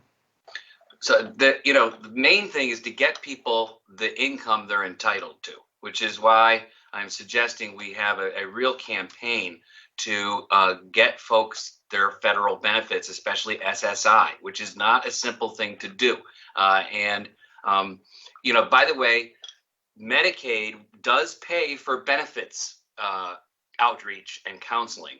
It doesn't mean that Medicaid managed care companies are doing it, but it is an allowable activity and billable activity under Medicaid to help people get their benefits. So I think that when healthcare providers, one thing they could be doing is actually asking people about their housing stability. One of the successful programs that we've seen that the VA is doing is they have a 2-question screener that every patient is asked when they meet with their physician, and it's about their housing situation, whether whether they've had unstable housing in the last few months or whether they expect to have unstable housing in the next few months.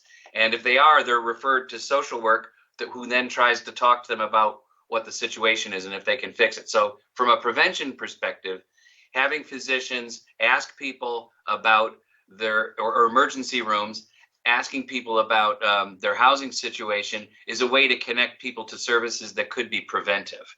And that would include, getting them the benefits that they deserve. Thank you so much. I want to thank both of you panelists for this information. Are there any questions from my fellow committee members?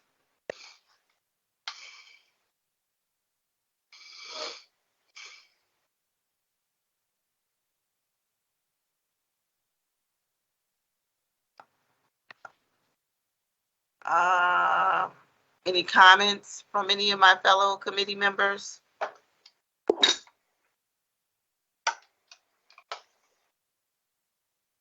I thought I saw a hand raised. Okay. There being none, Ms. Khalil, will you please call the next panel to testify on this bill? Stacy Miller, Jonathan Juckett, and Andrea Roberson.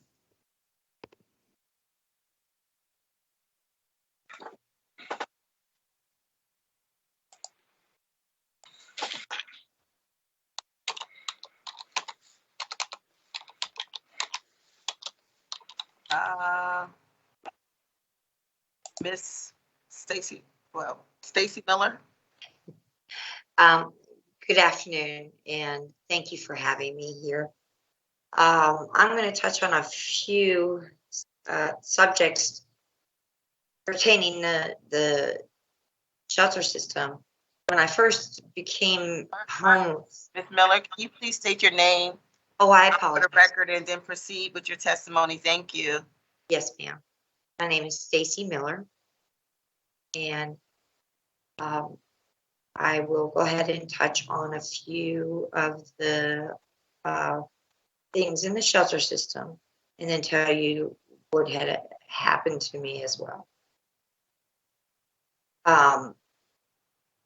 In the first shelter that I was placed into when I first became homeless, it was one of the overnight ones, and they placed me on a bunk bed that was with no ladder, and with my many illnesses that I do have, made it very difficult for me to get up, for one. But then when they set the fire alarm off in the middle of the night, I did fall and injured my self from my shoulder all the way down to my hip. It was black and blue.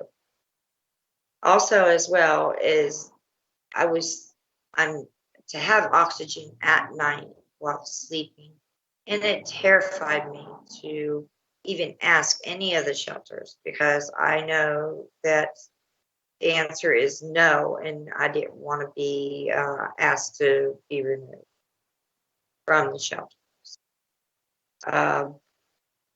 Also, too, the bathrooms. There were 30 people in a room, and there were two stalls for the bathroom and 2 showers to accommodate 30 people during being rushed in and being rushed out, because you are asked to leave in the morning. This is pre-COVID.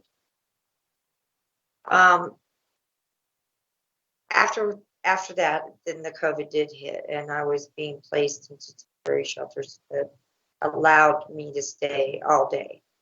I did need the rest because I, again, am unhealthy, and I have many health problems such as my heart and my lungs. Both of my lungs have collapsed, and they are stapled up. I had no AC in my one room, and made my breathing very, very, very difficult.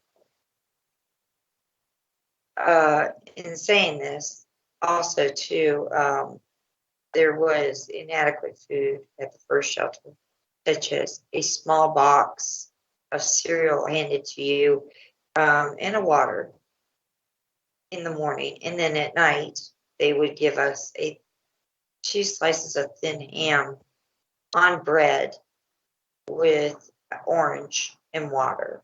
That was our meals. After all the temporary shelters were done and over with for me, I was placed in the hotel, COVID prevention hotels. When I arrived, I thought I went from, use the expression, but hell to heaven within 15 minutes.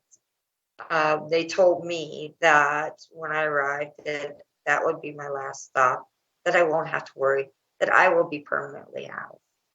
I was so overjoyed and blessed at that moment. Well, then they placed me with a case manager there that was not knowledgeable and did not know to tell me to change my Social Security card because I am a divorcee. 6 months down the road, I get the information that I needed to change the Social Security card during the COVID pandemic. Attempting to get a hold of Social Security during this time was madness. I called and begged and pleaded with every ounce of my body, and finally got the problem resolved after months of waiting. I presented the card, and there was other things that were not done correctly on my application. I'm not knowledgeable when it comes to filling out these applications myself, or else I would have done it and provided the information that I need. So I relied on this case manager to help me. Then so much time had passed that on December 23rd, the day before Christmas Eve, they let us know that we were being moved to another shelter. So much for that being the last place that I had to go to. When I reached the shelter, there was many things wrong. There was no heat accessible at that time, no hot water. So I had to go with, basically just using the sink to quickly wash up because I didn't want to freeze to death. And other things too. They changed the rules during my stay and asked me to eat in the cafeteria. When I explained them I did not want to because I was scared of getting COVID, they insisted that I go anyway.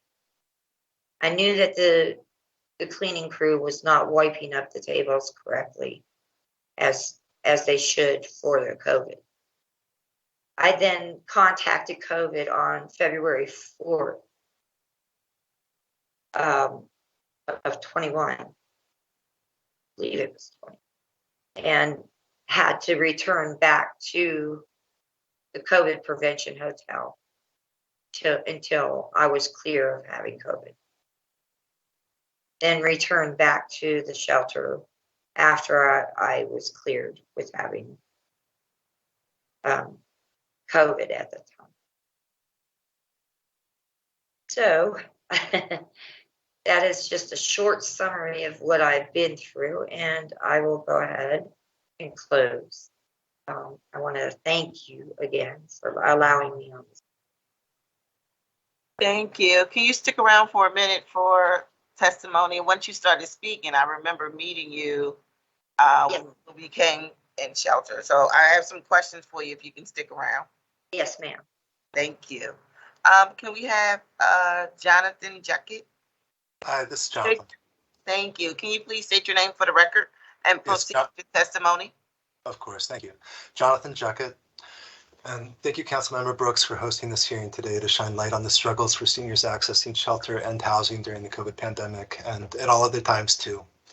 My name is Jonathan Juckett. I am the Senior Program Manager for the Outreach Coordination Center at Project Home. Project Home is a Philadelphia nonprofit organization empowering people to break the cycle of homelessness and poverty through affordable housing, employment, healthcare, and education.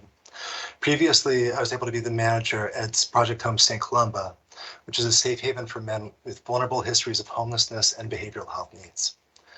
Every day at Project Home, we see firsthand the need for safe, decent, affordable housing with supports.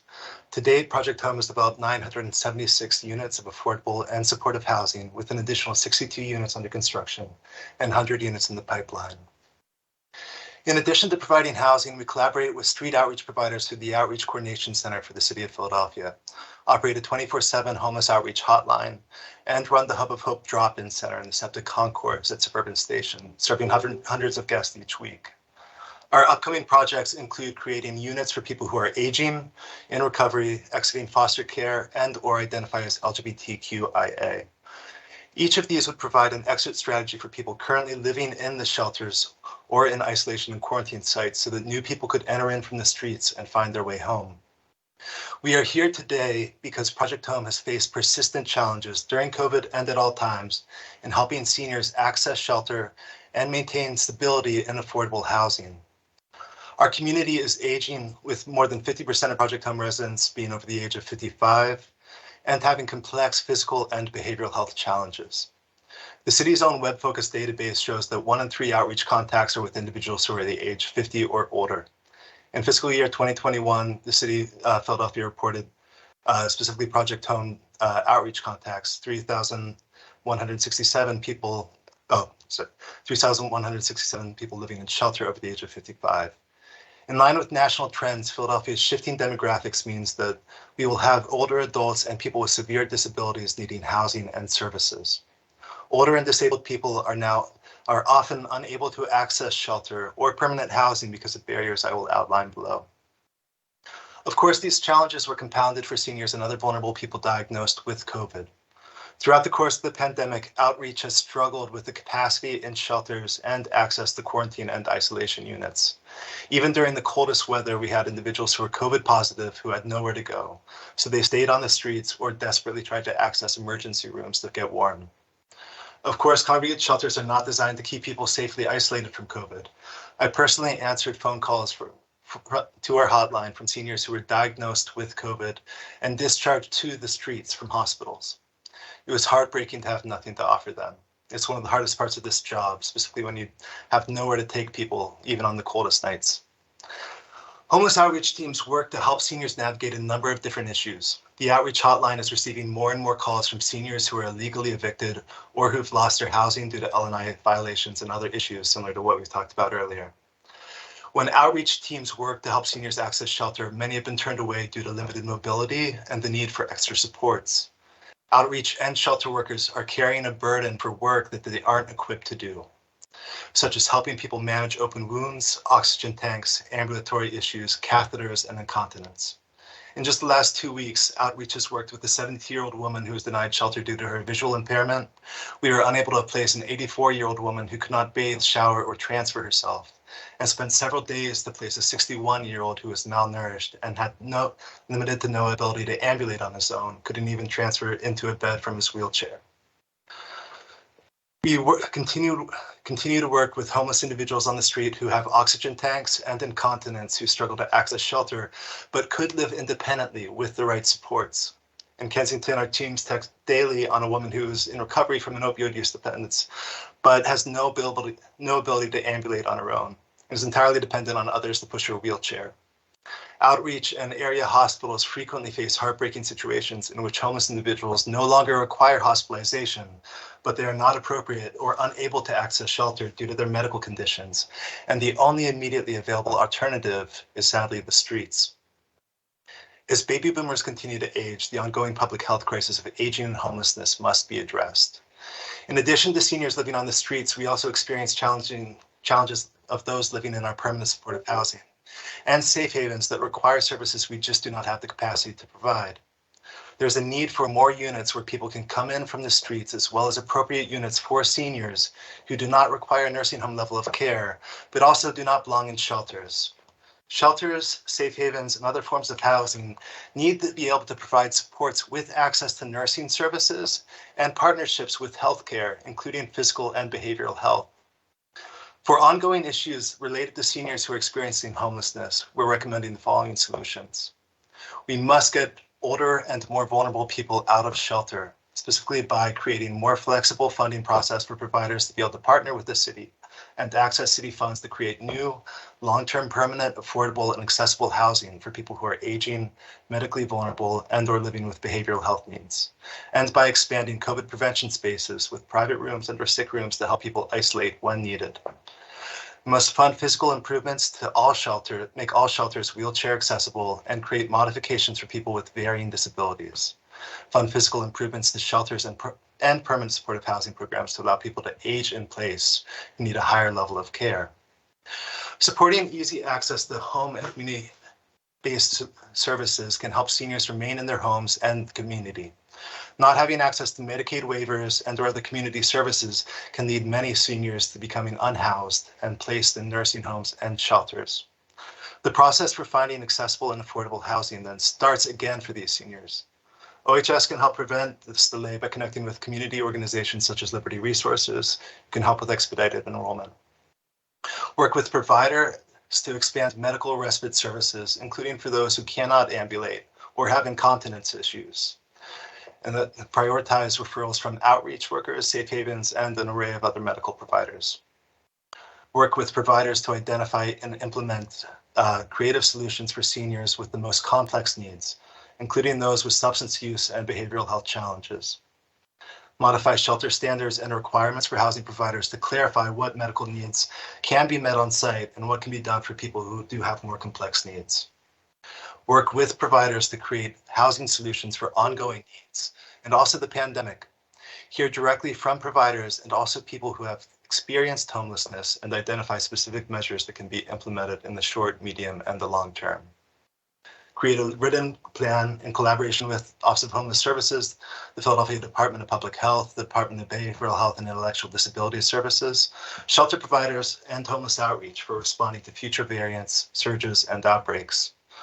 Create a high-level position focusing on emergency preparation for people who are homeless to ensure that planning for another disaster is of high quality, is comprehensive, and includes private sector, state, and federal stakeholders. Increase access to quarantine and isolation supports, including 24/7 intake and transportation, as outlined in a recent letter sent to Mayor Kenny outlining the need for pandemic-specific measures to keep people housed, safe, and address specific acute and time-limited needs during this public health crisis. The cost of doing nothing is dire and real.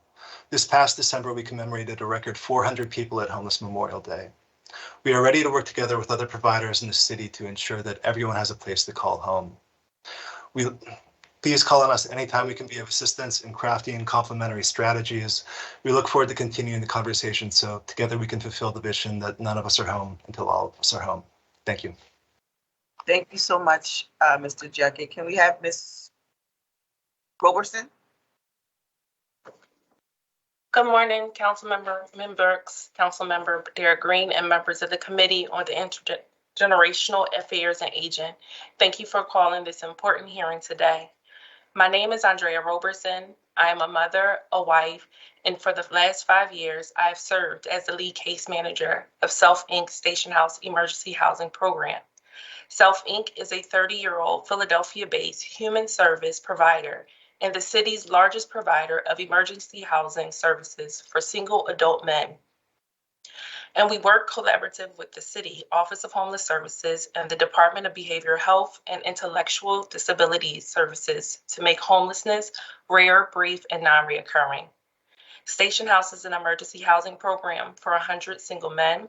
The location also serves as the city's after-hour intake site for 90 night-by-night placement for single male adult males and for the Winter Initiative Program intake site for single adult men.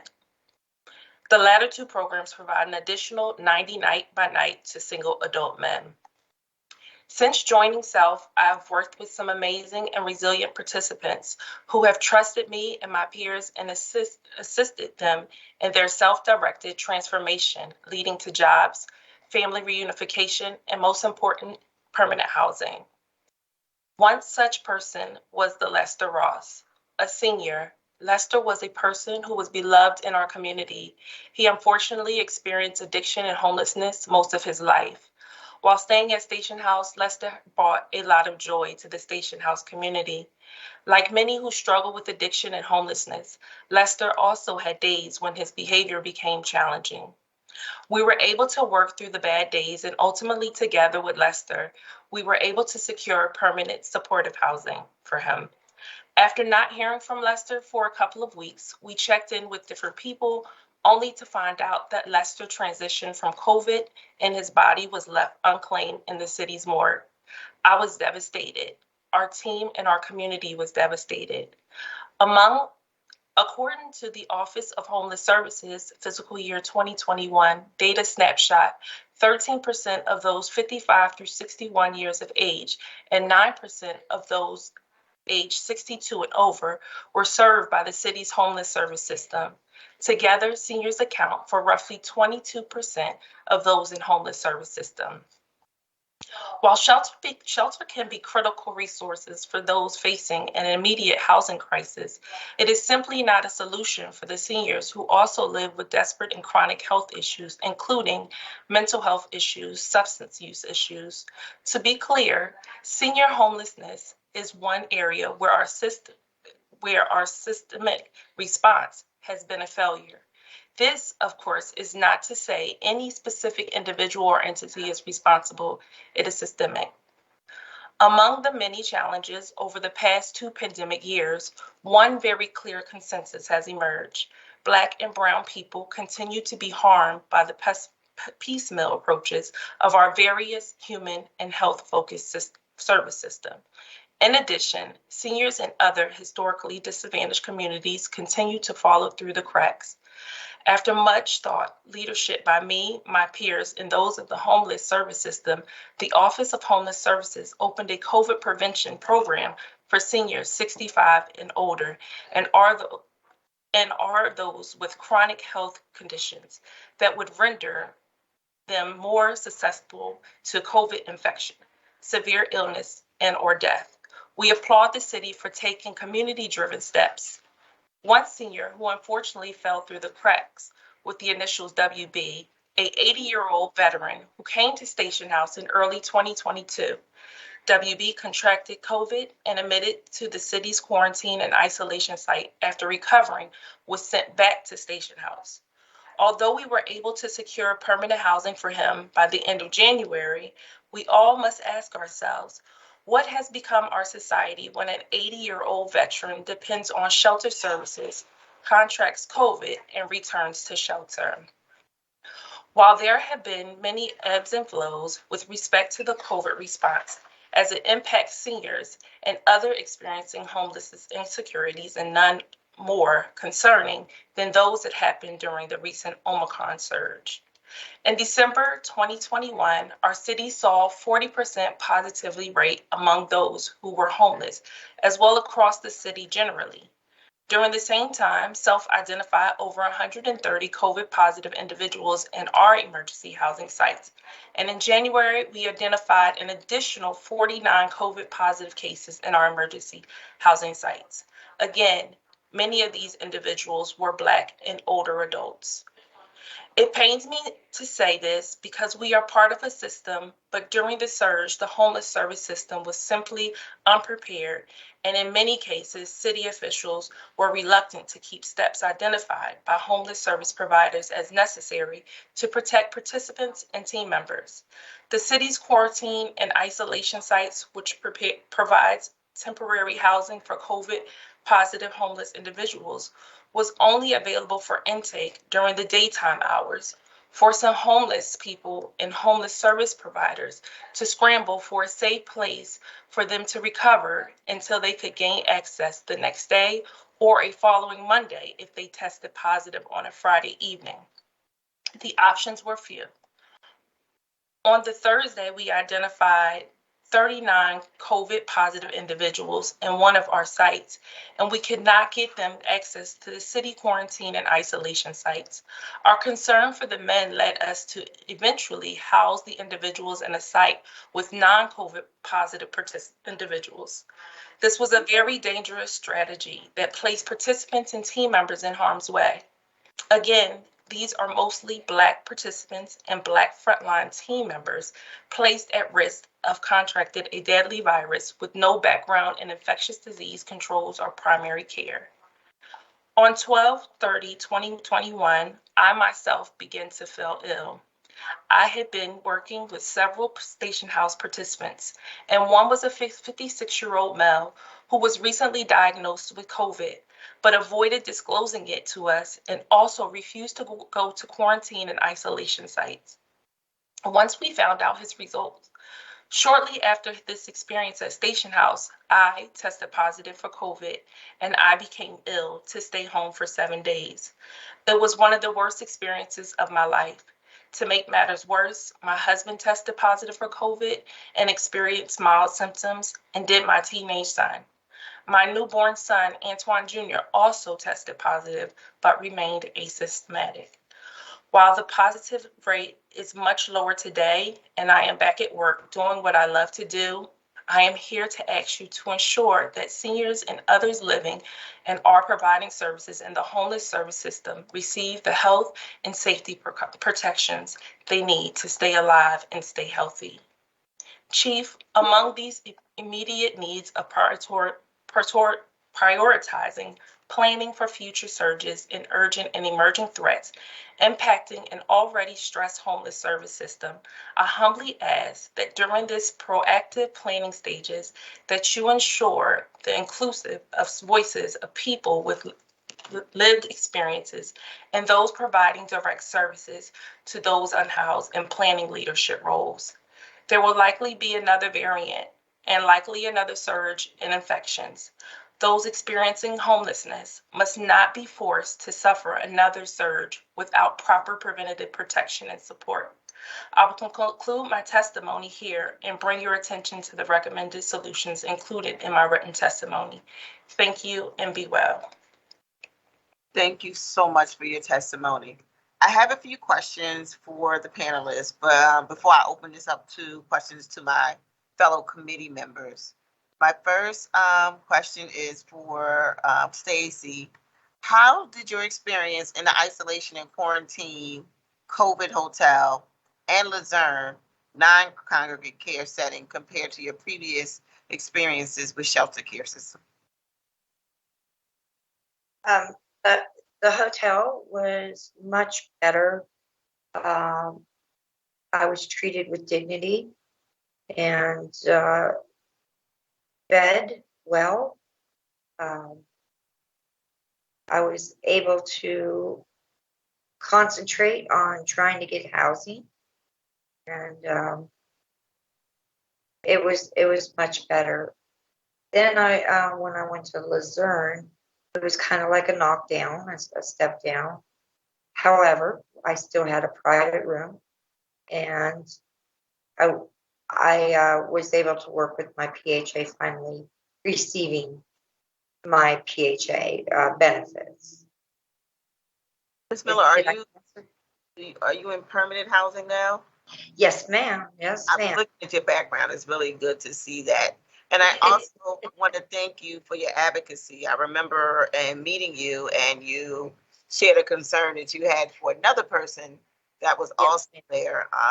And I'm not going to state her name, but I was able to advocate for her to get the things she needs. So I just want to thank you for advocating for your fellow folks at the shelter. And I think it probably was someone you had just met because you had just gotten there as well. So yes, I know you're speaking of the lady that was elderly and did not have the supplies that she needed for her illness. So that was really a good thing. And I thank you, Councilwoman, that I thank you very much for all your support and your help. Thank you. My next question is for Mr. Juckett. I would like to know more about home and community-based services. What services are provided and who funds these services? Based on your experience, how would this early intervention impact seniors living in shelter? Of course, I'm happy to speak to my perspective. I would also throw out there that if folks from Liberty Resources are still on the call, such as Dominique, they're definitely the best to speak to that specific issue and access. What I will say, I've had experience operating 2 different large shelters ranging from 100 people to 40 people. And even in shelter, it has been highly problematic to actually, whether through PCA or through other means, get services for people living in shelter. And so that may range from someone who cannot ambulate. For example, St. Columba really serves a lot of very medically vulnerable people who can't get around on their own, really need extensive services, but it's still a dorm style. It's still essentially a shelter. And with dorm style living, home health aides don't always want to work out of those environments, and it does present additional challenges.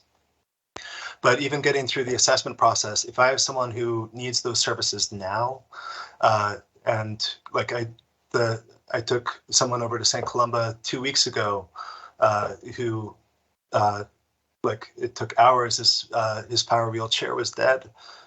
It was a constant struggle. I had to beg the program to take him because he couldn't transfer himself. He can't do a lot of activities of daily living, but he had nothing else available to him in that time. And even now they're trying to get those services, especially 24-hour home health aid services, but that takes time.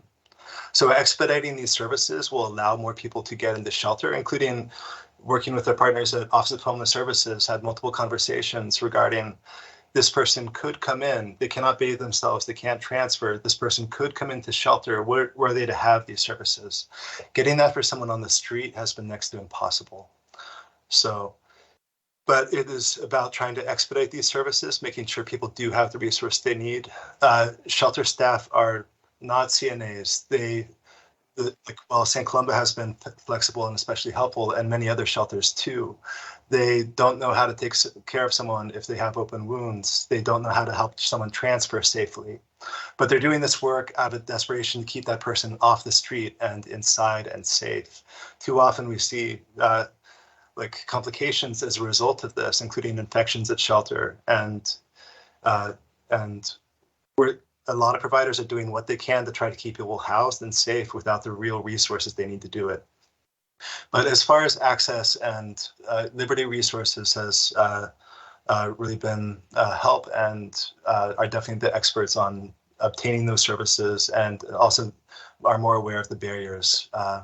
I can definitely speak to the barriers of trying to get it for people on the streets. We've applied, and obviously there's a multitude of challenges in that case, but really, we've tried to beg hospitals to admit people just so we could try to get those services wrapped around as well.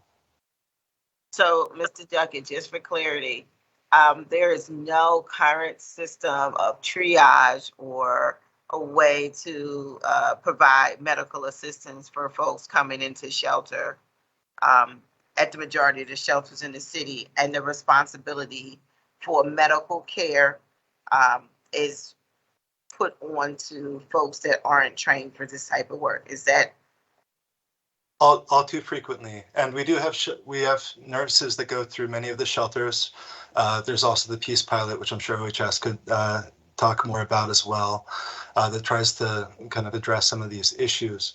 But too frequently, what I've seen is either people cannot access shelter due to their medical conditions, or shelter staff are really trying to go above and beyond to accommodate things that they are not prepared or trained to deal with.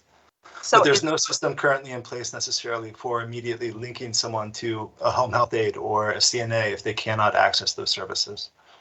So then you kind of answered my question. My question was like, as part of the intake process, if someone was identified on the street and they require additional medical support, we have no means to provide them with immediate shelter care if they have any level of medical supports, because we don't have medical personnel in shelter to be able to care for them. Correct.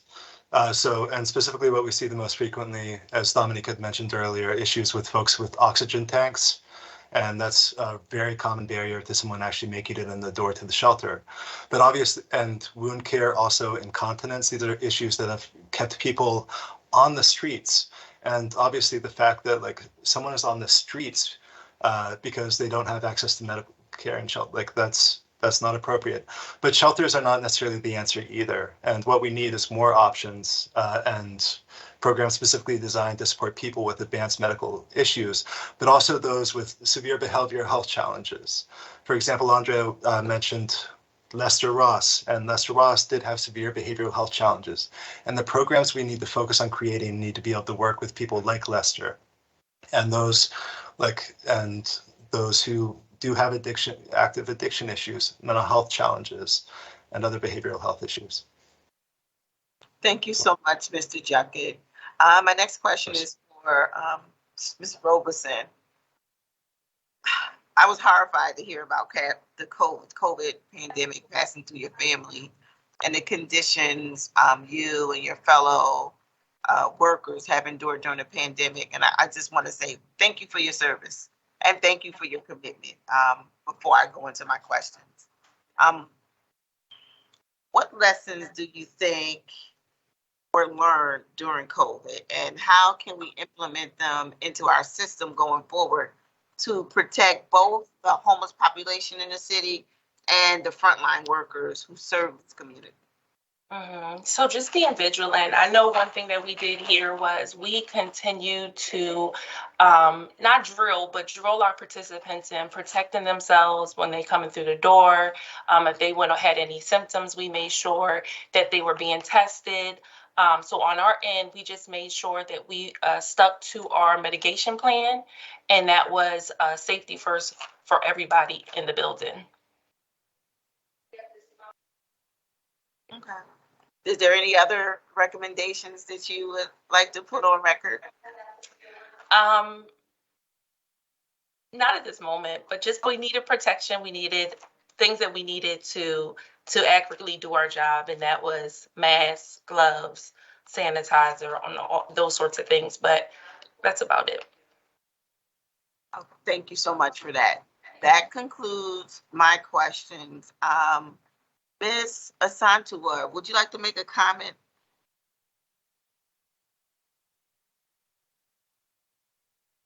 I think you're on mute.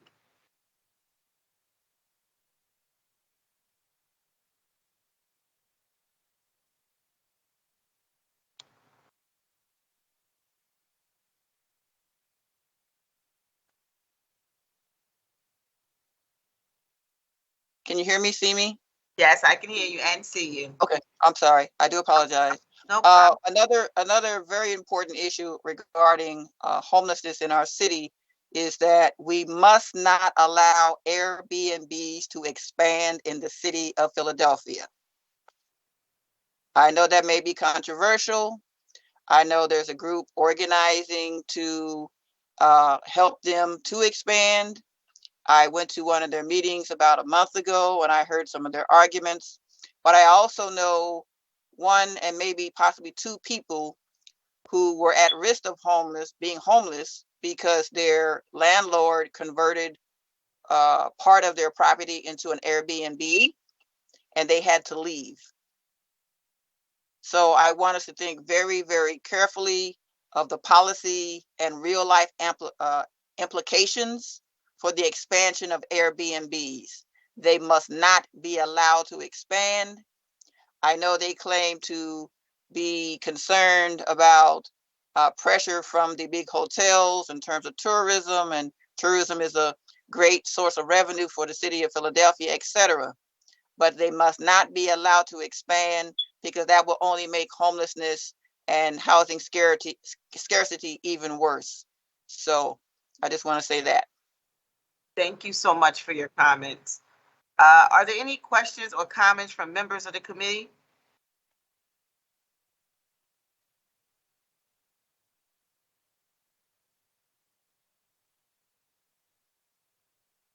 There being none, Ms. Khalil, will you please read the next panel to testify on this bill?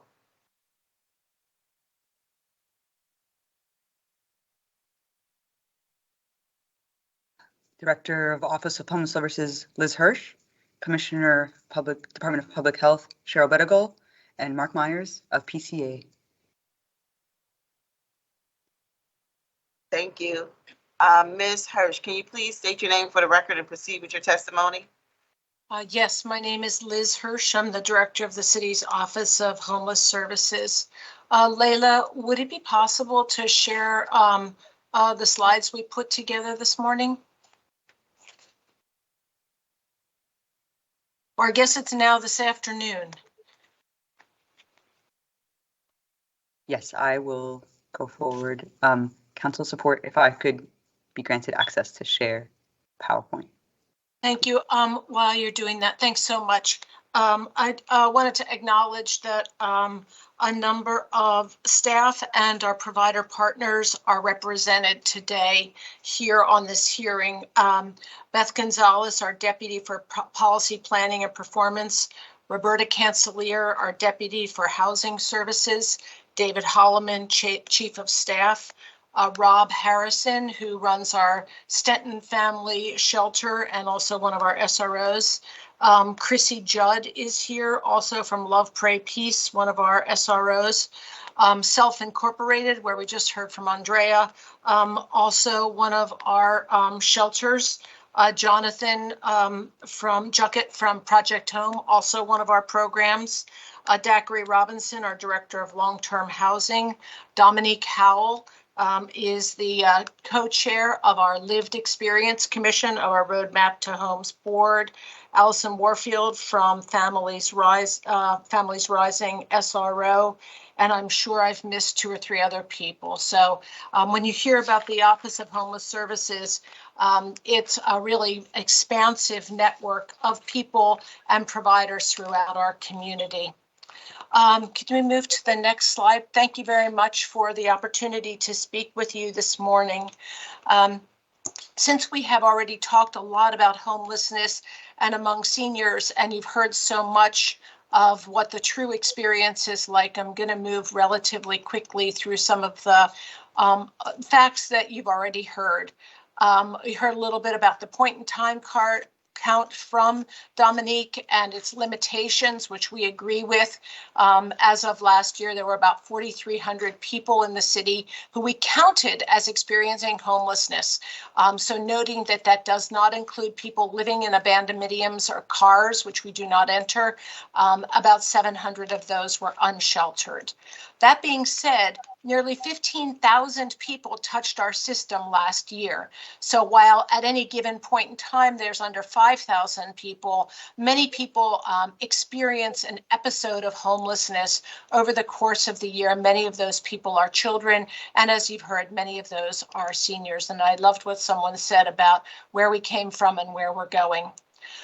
As you have also heard, homelessness is absolutely a racial equity issue. While 42% of the city's population is Black or African American, 78%, nearly 80% of those who experience homelessness are.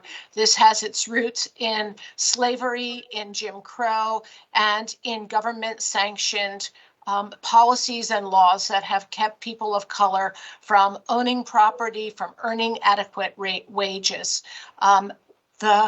When people get affordable housing that they need, it is in a way making things right. Not only is it good for them and good for our society and our community, but it gives them a platform to participate, gives a platform recovery and health.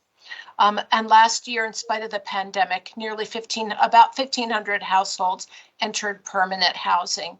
So clearly many fewer than are needed, but still tremendous momentum. Just a quick reminder about what the homeless service system is. And I'll let you just read this slide quickly, but it is outreach. It is homelessness prevention and diversion. We really would like for people not to experience homelessness. It's very traumatic and upsetting. You heard from Stacy, just how hard that experience is. And it's something we don't want anybody ever to go through. We provide emergency temporary housing, that shelters, and long-term or permanent housing. And we do this again through a very wide system of providers. Next slide, please. There's 4 things that I would like, 4 takeaways I would like everyone to leave with today. So I'm going to say them and I may repeat them. Number 1, as you have heard from every speaker, the number of people who are experiencing homelessness is going up, or as we say it, the homeless population is graying. So this problem is growing, not shrinking. As you have heard over and over again from every single speaker, homeless shelters are not equipped to deal with older adults. People who are aging, who are 50, 55, 60 and over should not be in homeless shelters. And adding more and more services to homeless shelters, while we have to meet people's needs and keep them safe, it is not the answer. Homeless shelters are not equipped to deal with older adults. The third thing, and I hope the biggest takeaway that you will take from this, is we have solutions. We have many cost-effective, innovative programs that are effective, that they work in helping seniors live safely and with dignity. And as you've heard from a number of speakers, there are solutions that we can enact before people become homeless by increasing the supply of accessible, deeply affordable, age-friendly housing. And let me get to deeply affordable, because I think this is a source of misunderstanding. Growing the affordable housing supply alone is not adequate, because as you heard from Dennis Culhane, the income of many seniors is $800 or $900 a month. It is never enough to afford a market rent. And frankly, it's not enough to afford affordable housing. Quote unquote, affordable housing, with the exception of PHA, is largely for people at 60 to 80% of area median income, not people who are at 20% of area median income or living on $10,000 or $8,000 a month. It's simply not enough money. So the prevention has to be deeper, whether it's increasing incomes or housing options. So let's move on here. Next slide, please. I'm going to skip the stats. I think you've heard a lot of the stats and they're available. I think you got the basic facts. The numbers are high, they're growing. And let's keep going here into some of our solutions. Next slide, please. I'm going to go next slide. We want to talk about we'll talk about 4 or 5 different solutions that we have adopted during COVID and prior that are very promising, that I think are really hopeful and that can help us guide our way forward, if not to meet every single need, to at least create more opportunities for people who are older not to have to live in congregate settings. Next slide, please. So the next, the first thing I want to talk about is what we call non-congregate shelter. Non-congregate shelter is simply a place where people have their own room. We have a couple different kinds of non-congregate shelters. We have the COVID prevention spaces and we have single room occupancies. So let me talk about the COVID prevention spaces. As you know, these began in the hotels. They moved to community-based settings in January of 2021. Nearly 400 people have accessed these sites. They're still open and operating. We have a waiting list, and nearly 228 people, more than 228, have exited to permanent housing. Philly was the standard bearer in this area. Unlike New York, which got sued when it tried to send people back into congregate shelters, from day one, Philly's plan was that everybody should be prioritized for permanent housing, and we have kept our promise. Here's the bad news, and here's what we should be worried about. The CARES funding that has been, the ESG funding, Emergency Solutions Grant funding, that has been helping us operate these, sunsets at the end of September, and the FEMA emergency declaration ends at the end of March. So the long-term sustainability of COVID prevention spaces is really up in the air at this point in time, in spite of its success. Next slide, please. The next program that I want to talk a little bit about are single room occupancies. And this has really been kind of an epiphany to us because it really goes against the conventional wisdom. Our SROs are community-based. These are largely funded by, again, that CARES Emergency Solutions Grant money. And we have 4 of them. And they're unusual in that they're mostly small, and people have meals provided. They have their own room. They have amenities. They have case management. And it's really a stepping stone for many of our older people, and they're almost exclusively for older adults, to be able to move into long-term housing. But it's a place of healing and care. And at this moment, I'd like to turn it over to Chrissy and Rob, who run 2 of our COVID prevention spaces, just to give you a couple of brief remarks. I know you all see me and my staff talking, but I think you don't always see some of the people who are really out in the community doing some of the most innovative, exciting, and important work. So Elder Harrison, you want to start, and then we'll turn it over to Chrissy from Love, Pray, Peace. Okay, thank you. God bless you. Thank you, everybody. And most of all, thank you, Councilwoman Brooks, for allowing us to have this opportunity. Some of you may see my face and know me as a person that's out there in the street dealing with anti-violence a lot in the city, especially in the Northwest region. I am a big, big advocate of that. But what you don't know, my heart is with the seniors. There's a difference between where you are and who you are. I'm in the streets fighting for violence, but my heart is with these seniors. And because of that, let me just first of all say I give 100% support to Liz Hirsch and her team. I am a big fighter about doing things right. I'm going to keep it real. Liz and I have never been the best of friends, but guess what? She is my partner right now. Let's keep it real. I'm talking to people. You're talking to a pastor. Her heart right now is here. It was then, but doesn't mean we agree. And today we totally come together and agree, because there is something that is happening in this city that we all need to wake up to. And that is the fact that the minority is the majority. Our seniors are being overlooked and underestimated. I'm going to ask Brother Nick, one of our constituents there. I'm going to ask two people very quickly. I've talked to them very, very earnestly. They're going to give us just 30 seconds of their testimony, so you won't hear from us. Nick? Yes. Hi, Brad. Nice to see you. Hello, everybody. I just want to tell you a little bit about me. My name is Nick Shomas. I'm a 68-year-old man, recently released from state prison. And I want to tell you, with the COVID going on, I couldn't even obtain an appointment for Social Security. I could get nothing done. I was hospitalized for 11 days with the COVID. I went to the COVID hotel, which was very nice and helpful. And I was at Center for Hope at Carlisle and Parish Street in North Philadelphia. But I was very ill and had problems.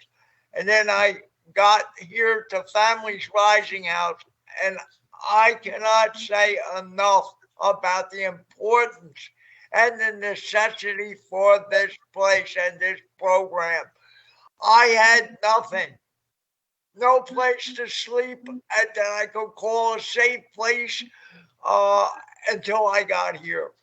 I got here, and because of Miss Allison Warfield next to me, she helped me. She got me my Social Security appointment. We got it on. I now have what I call family here.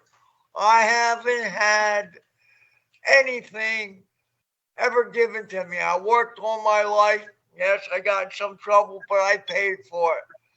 And these people have given me not just the gift of life, they saved my life.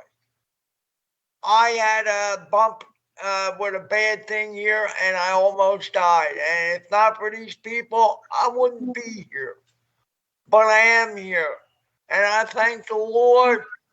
And I want to just let it be known that us elderly people are up against a hard time, many of us.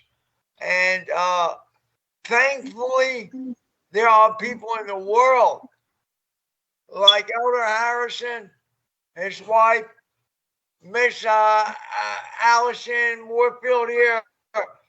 And because of them and people like them, I am now on my feet getting by very well in this world.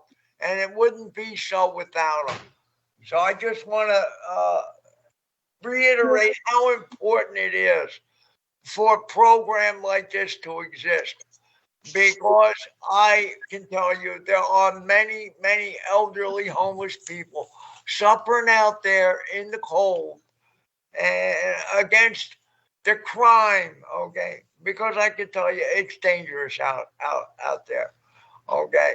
And so, right on amputee, one-arm old man, I can tell you late at night in this town, old man like me feels like I need a gun. And I don't say that because I don't carry a gun. I'm against weapons. I'm a veteran. I was in a war. I know what it is. And I'm against violence and guns. And I look for the good things in life.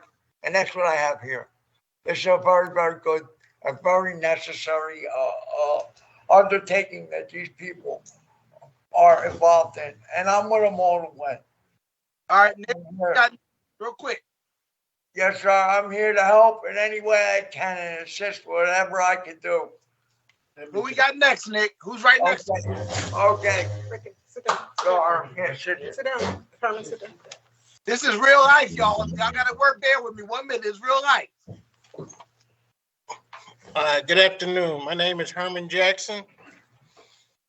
And I've been at the Horizon House for a year or so. And I appreciate all the things that I've received from here. And mainly from Ms. Warfield and from you and your wife. Thing has been very changing for me so far as life is concerned. It helped me to really get myself together.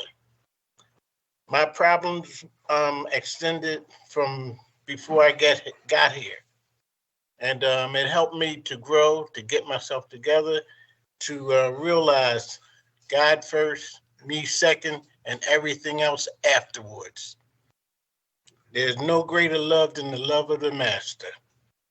I thank God for all the things that He has given me and for me to be able to come to this place. This place gave me security and to help me to build and to grow. I'm at New Market West in my own apartment. Thanks to the place of this place. And I appreciate all the blessings that I've been getting and that has been bestowed upon me. And I thank all the people that has helped me to get here. I've learned how to be a good listener. Nothing beats a good talker but a good listener. And I thank you very much for allowing me to speak. Have a great day. Thank you, sir. Let me let that young man, he just got on transportation at 8 o'clock this morning to get here to the place, to the facility, to be able to say this to you. And I'm not doing this for me. That is because of Liz Hirsch and her team. And I thank you, Liz, so much for all that you've done, and City Council for putting it in. And if y'all don't have a tear in your eye, something wrong. Let me finish by saying this. As you, and I wrote this down so I won't have to take an offering. As an impactful but true statement, many of the formerly homeless seniors, men and women, have directly and indirectly burnt their bridges in record to their family members and their general support systems.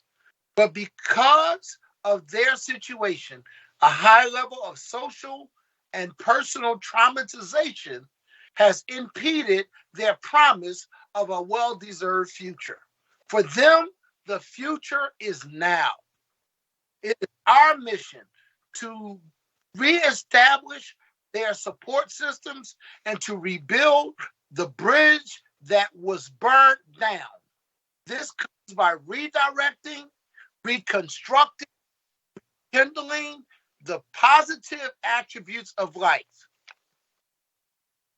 In search of focusing on the bridge that we burned, the bridge that they did called failure, Families Rising House tries to enlighten them, and not just Families Rising House, every program tries to enlighten them on the new bridges that are ahead, because we all have new bridges.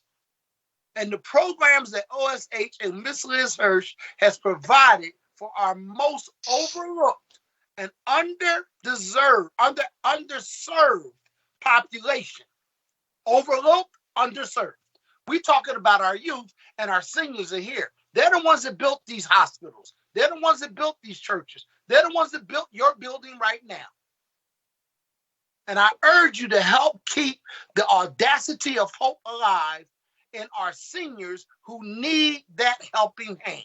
Don't let this program go under. I'm with you 100%, Liz. Thank you, Roberta. And thank you, Councilwoman Brooks. Thank you, Elder Harrison. I did not write those talking points, I just for the record. Chrissy, you wanted to add something and introduce yourself? Yes, ma'am. Thank you very much. My name is Chrissy Judd. I'm the Executive Director of Love, Pray, Peace Project. I want to thank you, Councilwoman Brooks, Liz, Daiquiri, Roberta, the whole team for everything you do. You guys have just been so instrumental in making our SRO program a complete success. What's very unique about our program is that we create a non-related family style in the program. So when the people come in, they don't want to leave, because we show them what it's like to, even though you're homeless, to be a part of a family. And we do things with them that we want them to continue doing once they leave. Like, we go on trips. We have Chat and Choose every Tuesday and Saturday, where we just sit around, have coffee and donuts, and talk about their lives and what's on their minds. We have house meetings once a week where we can talk about, you know, what's bothering them, what we're doing well, what we can improve upon. So these are things that we came up with, that we brought to the program while we're helping them obtain permanent housing. And so we just appreciate the support of OHS. I sent Daiquiri an email about having the at-home COVID test, and within the next week we had at-home COVID tests, because we want to be on top of the COVID pandemic, and we don't, we want to make sure that anybody that has symptoms, we can address it immediately. So we know that homelessness, we have to have a sense of urgency in everything we do. So I appreciate you guys just taking our suggestions and implementing them very quickly. And, it's just a team effort, and we're just so grateful to be a part of this. Love, Pray, Peace started off in 2014 addressing homeless veterans. So I want to thank that gentleman for his service. He did mention that he was a veteran. Veterans are everything to me. They're like my favorite people in the world. And so that's why I started Love, Pray, Peace. But when the opportunity came to help other homeless individuals, we know that a veteran, they serve, right? They serve their country. And with our mission being to serve veterans, we wanted to do more. And so we applied for the grant, and it was awarded through the ESG funds. And also we are opening a second location. Thank you, Roberta and Daiquiri and Sabrina, because we are able to now not only help 15 homeless individuals, but 30 homeless individuals. So we're just very grateful to be a part of this space. We're very grateful. Kathy, it's good to finally see your face. We work so closely together. I appreciate you so much. A lot of the referrals come from Kathy. A lot of people go to Grace Cafe to be referred to LP3 once the word gets out about the program and how well we're doing, and everyone loves it.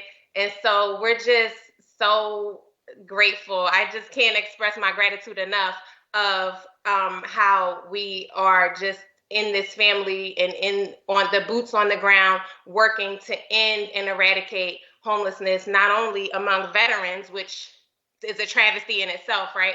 but among just individuals who need our help. Like Pastor Rob said, these are people who, you know, it could be our grandparents, it could be our parents, and people who helped build this country. So this is our way of giving back, and we're very, very appreciative to be a part of this program.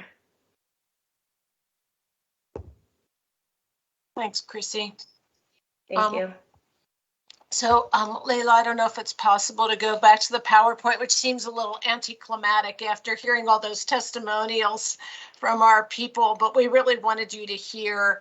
I know sometimes you're on the front lines, council's on the front lines of talking about where the funds are, and you don't always see the people who are putting those dollars to work.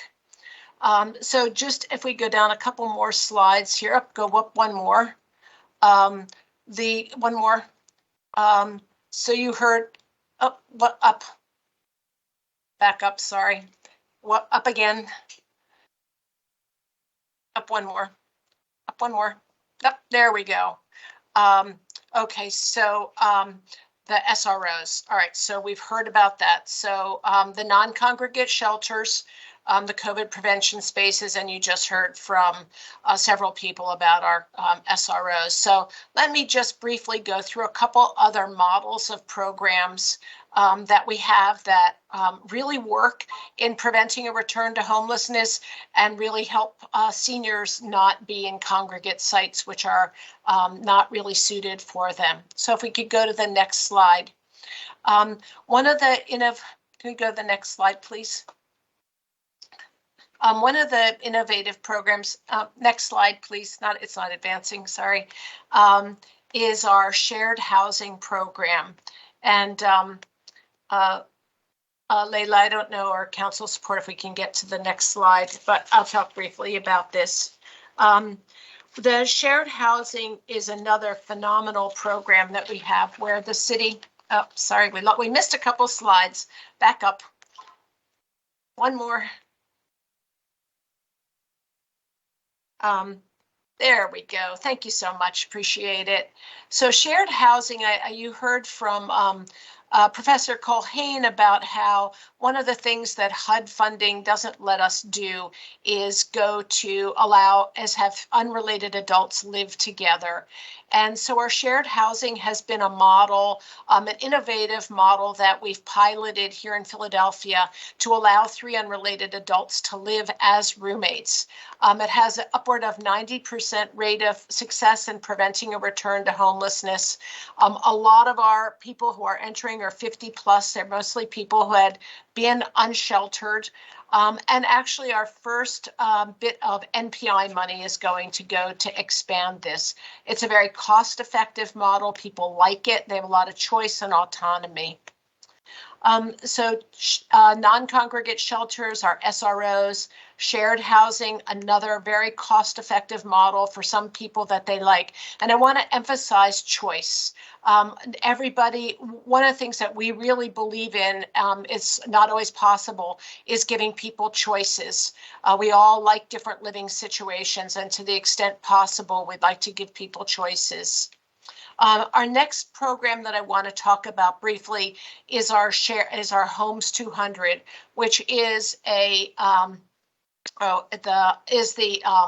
this is a program we started about 4 years ago for people who are on a low fixed income. So as we know, if someone's living on $800 a month, they can't afford a market rent. But we have had a number of landlords who are willing to accept $600 a month without having that money go up or down like a regular PHA voucher would go. And for people who have a fixed SSI or SSDI income, this has been a great program. It's another one that's very cost effective. People don't recidivate to homelessness. By and large, it's very successful. What we don't know is how much more we can expand it as the rental market tightens, as we've heard about the voucher program. Next slide, please. And then the last program I want to talk about is the Peace program. And this is a brand new program that we started over the summer. Kevin Brazil, who is now the director of this program, I believe, is here with us today. And what we are trying to do, you heard the problem that Jonathan explained of people who need help with their activities of daily living, people who are have incontinence issues, who are in wheelchairs, and maybe who have behavioral health challenges. And so what we've been trying to do is help those folks based on an assessment that's done by the Corporation for Aging, move into more suitable settings where they have the independence and where their physical and behavioral health needs are met. And so far, 85 people, frail, this is all frail elderly, have moved out of congregate sites into either long-term living situations, personal care homes, or community-based settings where they have wraparound services. Can we go on to the next slide? And let's go one more slide. So this program will continue to operate with the money that the budget that's it costs the city is in staffing, but we have encountered some barriers. One of the biggest barriers is people who are undocumented, and we actually have some people who don't know where they are, who they are. So what we are actually, paying for them to be housed there. So that's really important, that just because people don't have documentation, that not be the reason for their homelessness. But for people who have a history of sexual assault, aggravated assault, or arson, those folks are extremely difficult to find places for. So those are problems that we're continuing to work on. And I think the other problem that you've heard that we still have to solve is, how do you get people from the street to this place? And we do have one medical respite with 21 beds, but we have to figure out how to meet the needs of people coming in from the street. So last slide, please. In sum, you've heard that the population of homeless people who are aging is growing. It's a growing problem. Congregate shelters are not where people should be aging. They should have their own places, and there are options for people that we could expand upon and support. Shared housing, our SROs, our non-congregate shelters, and our PEACE program, where people who really need that extra level of care can get help with incontinence, those ADLs, or activities of daily living. So those are all programs that are working. They're cost effective. They give people dignity and safety and security, and they provide a place to live so that they have that basic protection of a basic healthcare protection of housing. So that we hope that you will continue to help us support and expand these programs that you've heard about from our guests today, from Chrissy, from Rob, and from some of the folks from our SROs. Because we know that these are problems that we can solve, and people can live safely and healthy lives as they grow older. Thank you very much.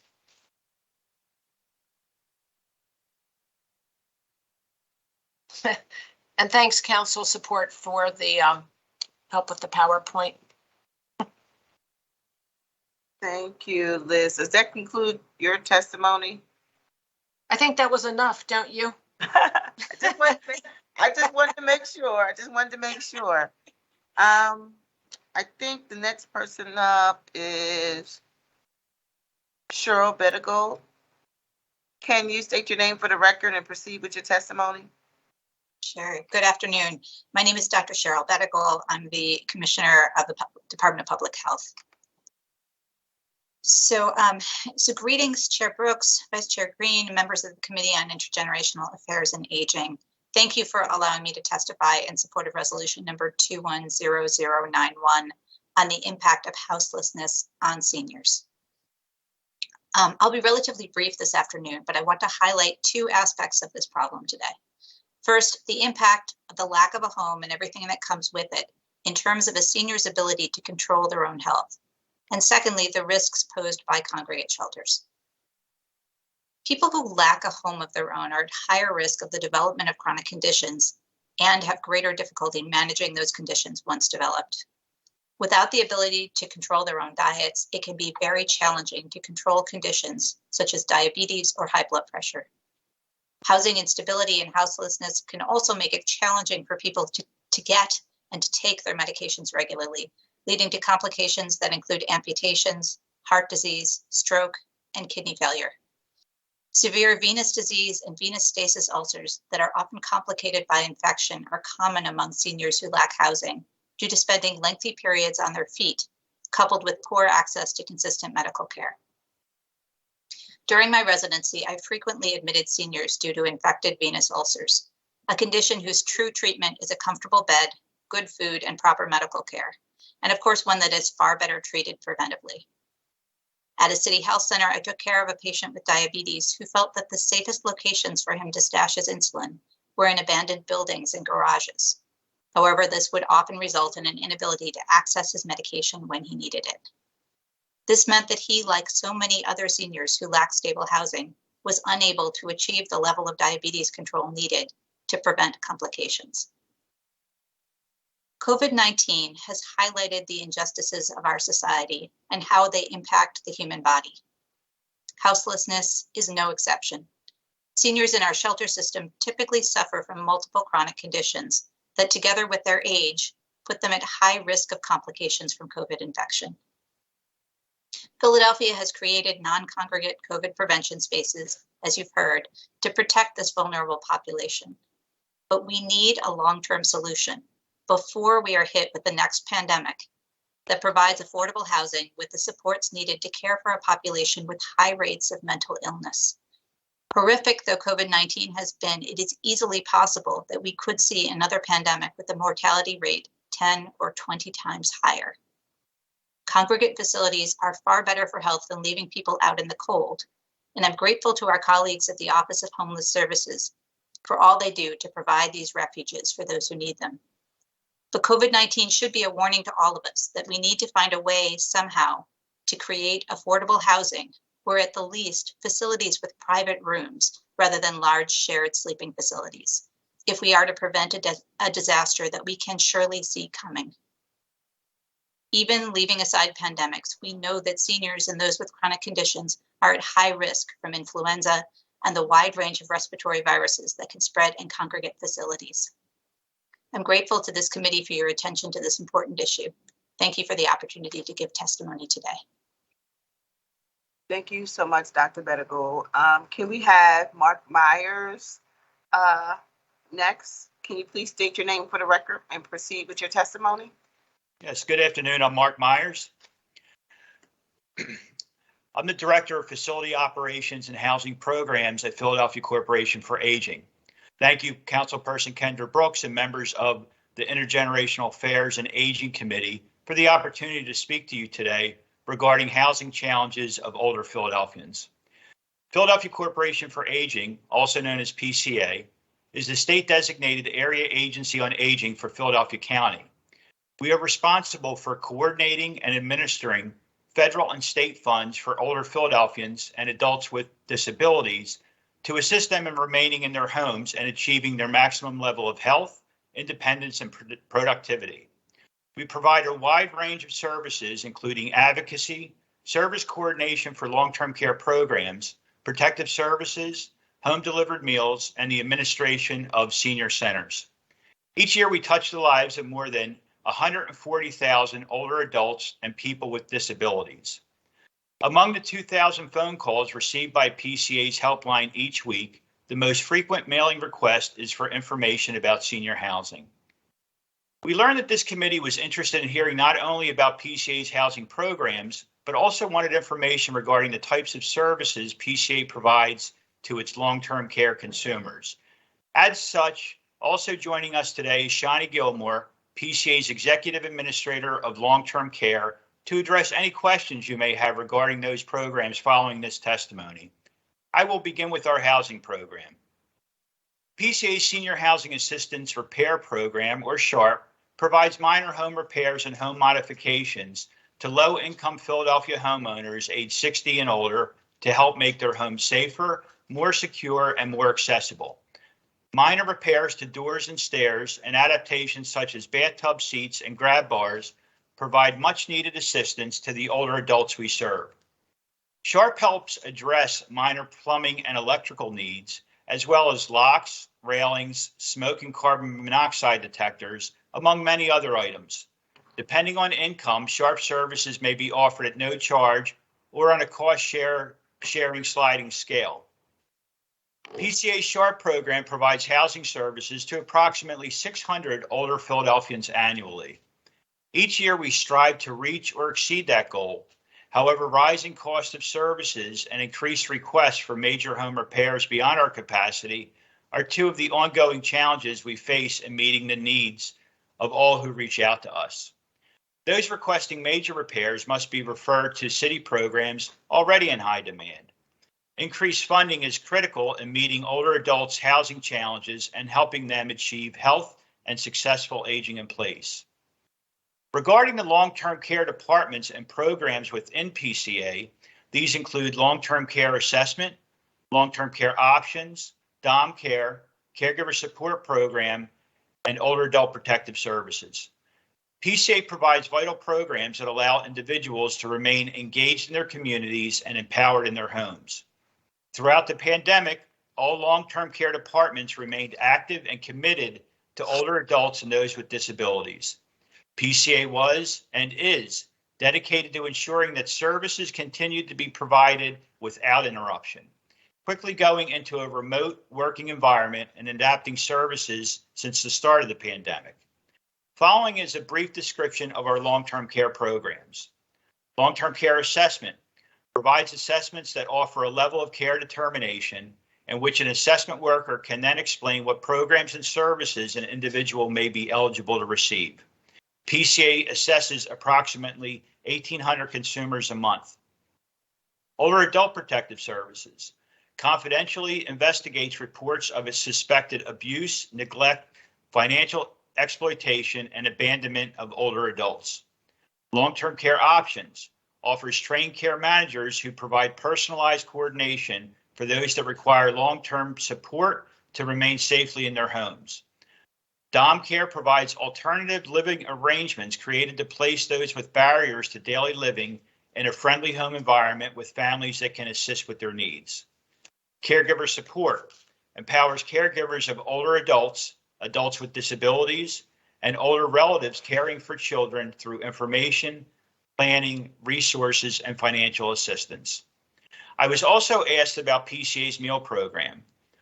Last year, PCA provided 1,349,000 home-delivered meals to over 6,000 consumers and 900,000 congregate meals to over 10,000 consumers. To inquire about services and make a referral for services, the consumer representative may call PCA's helpline at 215-765-9040.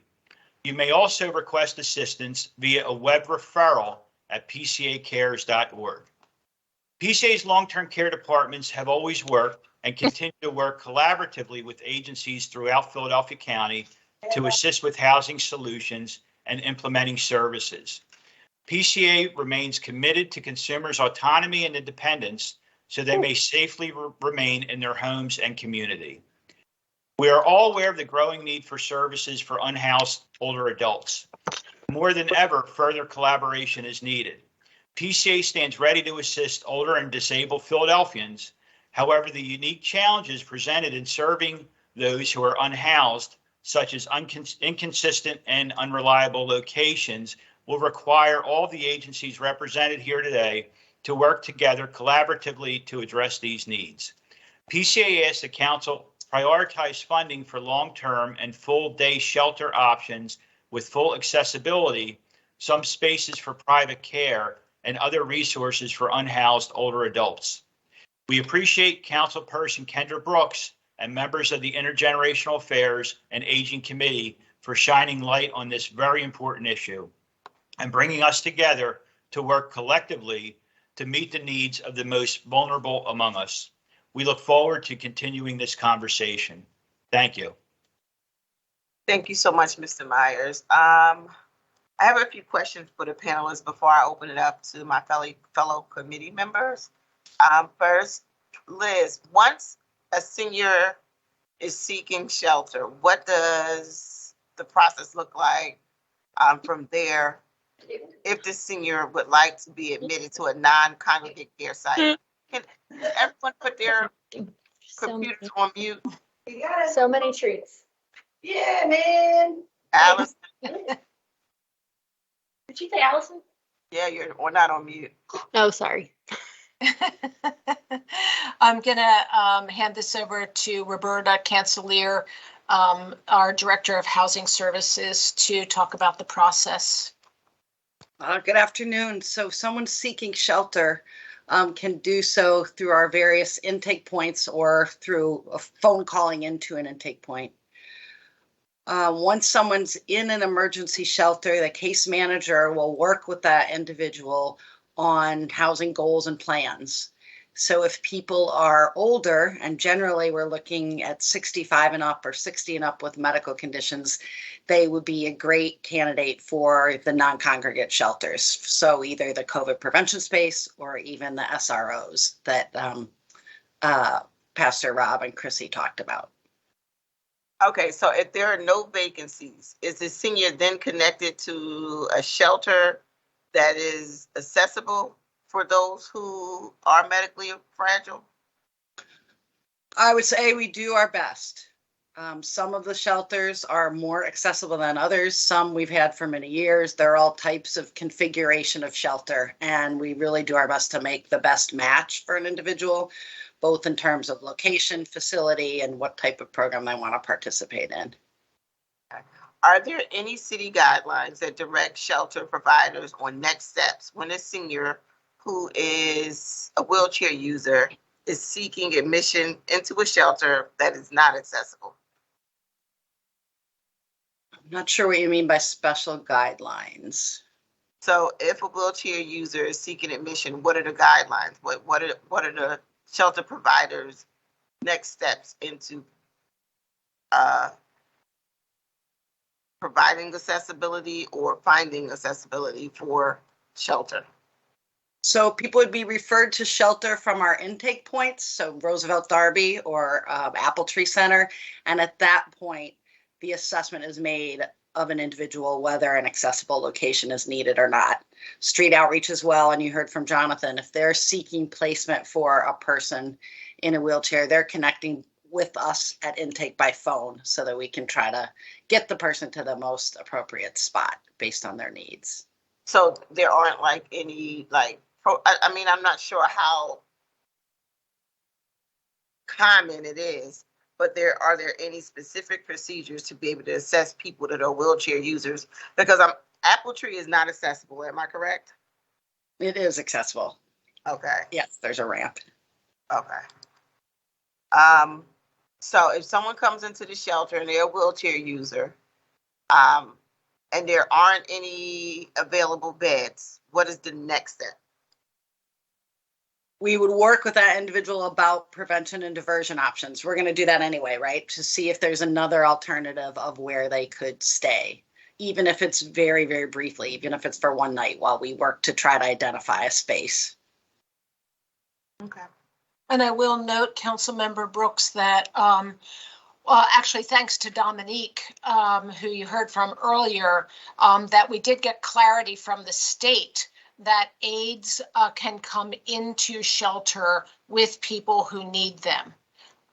So if someone has a full-time aide that helps them with their ADLs, they can accompany them into the shelter for whatever hours they're entitled to be there and help them. And so that makes a big difference because our shelter staff are not allowed to help people go to the bathroom or take showers. They're not trained to do that, and we don't have adequate staff to participant ratios. So you heard from Jonathan, if people don't have an aide already, that really does present a real challenge for us. But if people have an aide and we can find an accessible bed for them, then that aide can be with them until we can help them find a permanent place to stay that's accessible. Thank you so much, Liz, for stepping in. I guess you saw the path I was going down, how I got involved. Thanks, Liz. Yeah. With Dominique 4 years ago, and I just was wondering what was put in place. Oh yeah, Dominique changed the world. She changed the world. She got us all whipped into shape. We got training. We updated our standards, and we got the state to change and be clear about what they're doing. So I think we're doing a much better job now. But none of that takes away from the fact that there really still aren't enough accessible places for people to live. Even if they have a housing voucher, or if they get admission to PHA, or they get affordable housing, there's still a pretty dire shortage. And that interim state where people, while they go through the PCA assessment and all of that sort of thing, that's still very much of a challenge for us. And yeah. Go ahead. You can finish your. Yeah, I was going to say, we are opening another space that is accessible for people who are either test positive for COVID or who haven't been tested or don't want to be tested, that will be available 24 hours, and that is accessible. But this issue of people with the ADL who need help with ADLs in the short term, that is a real challenge, I would say. And I think I'm kind of pushing here to make sure that there are clear guidelines, because based on the city services, there are multiple agencies that handle multiple clients, and it would be nice to have a clear guideline on what people are to do, because turnover, we talk about staffing turnover, we talk about people not being available, and I just want to make sure that if someone comes into the shelter and is needing assistance, they're getting the same information of how the city provides services regardless. And I'm afraid that if there aren't any clear guidelines, that information can be varied from intake process to intake process, from shelter to shelter. So I'm asking, is there any way that we can have clear guidelines in place for to follow, for clarity and to prevent ambiguity into what is the expectation? Yes, yeah, that's an excellent idea. Yes, that is written into our shelter standards, and it is the subject of training that's made available to staff. None of which, of course, addresses the supply problem when you have a supply problem. So yes, absolutely, there is that guidance. It's clearly written into the contracts that everybody signs, and there is training available that's made available as new people come. Okay. And then, as you know, we do have a participant call line. So we really, which I know that constituent services staff use, and we encourage participants to use. So if anybody is experiencing a problem in a shelter where they're not getting the care that they think they deserve, or they feel like they're being mistreated in some way, we want to know about that right away, because we don't accept that. We want to have high quality services where everybody's treated with respect and dignity. And that number is 686-4700. It's available 24 hours a day. You can leave a message. A social worker gets back to that person if they don't answer the phone right away, and investigates. So if there's any any abuse or mistreatment that's perceived, or miscommunication, anything like that, we want to know about that right away so we can fix it. My next question is, does OHS coordinate with PHA to place seniors and other individuals living in shelters into subsidized PHA housing? Yes, we do. Yes, we do. Yes, we do. We work very closely with PHA. OHS has had for many years what we call the Supportive Housing Clearinghouse. And for many years, we had an agreement called the Blueprint to End Homelessness, where individuals and families had access to PHA housing. Now with the emergency housing voucher, that also goes through our clearinghouse. And so that anybody who can be assessed, who's in the homeless system in one place or another, and they can be, to the extent it's available, matched with vouchers or conventional housing. And PHA really has worked very hard to make conventional senior housing available to many of our people. And that's one of the ways that people from the SROs and the COVID prevention spaces have gotten into long-term housing. Again, this is, and that's where we've seen, like you saw Stacy and her house, that was because of that policy and that partnership. And PHA, just like us, is still struggling with not having an adequate supply.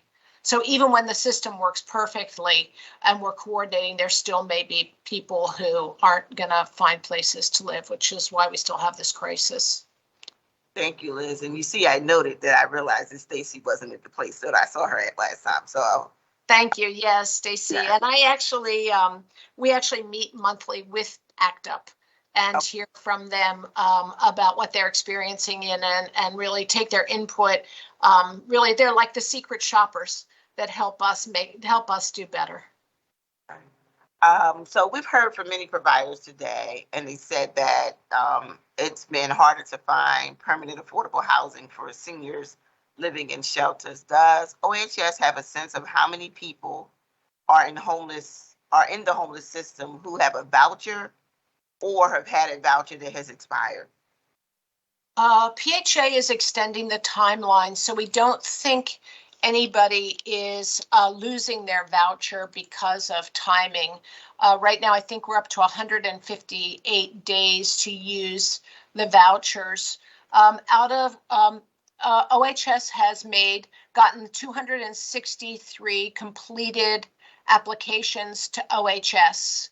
I'm sorry, to PHA. So 263 completed applications of people who are homeless currently or in the homeless system have gone to PHA. So far, 36 people have leased up.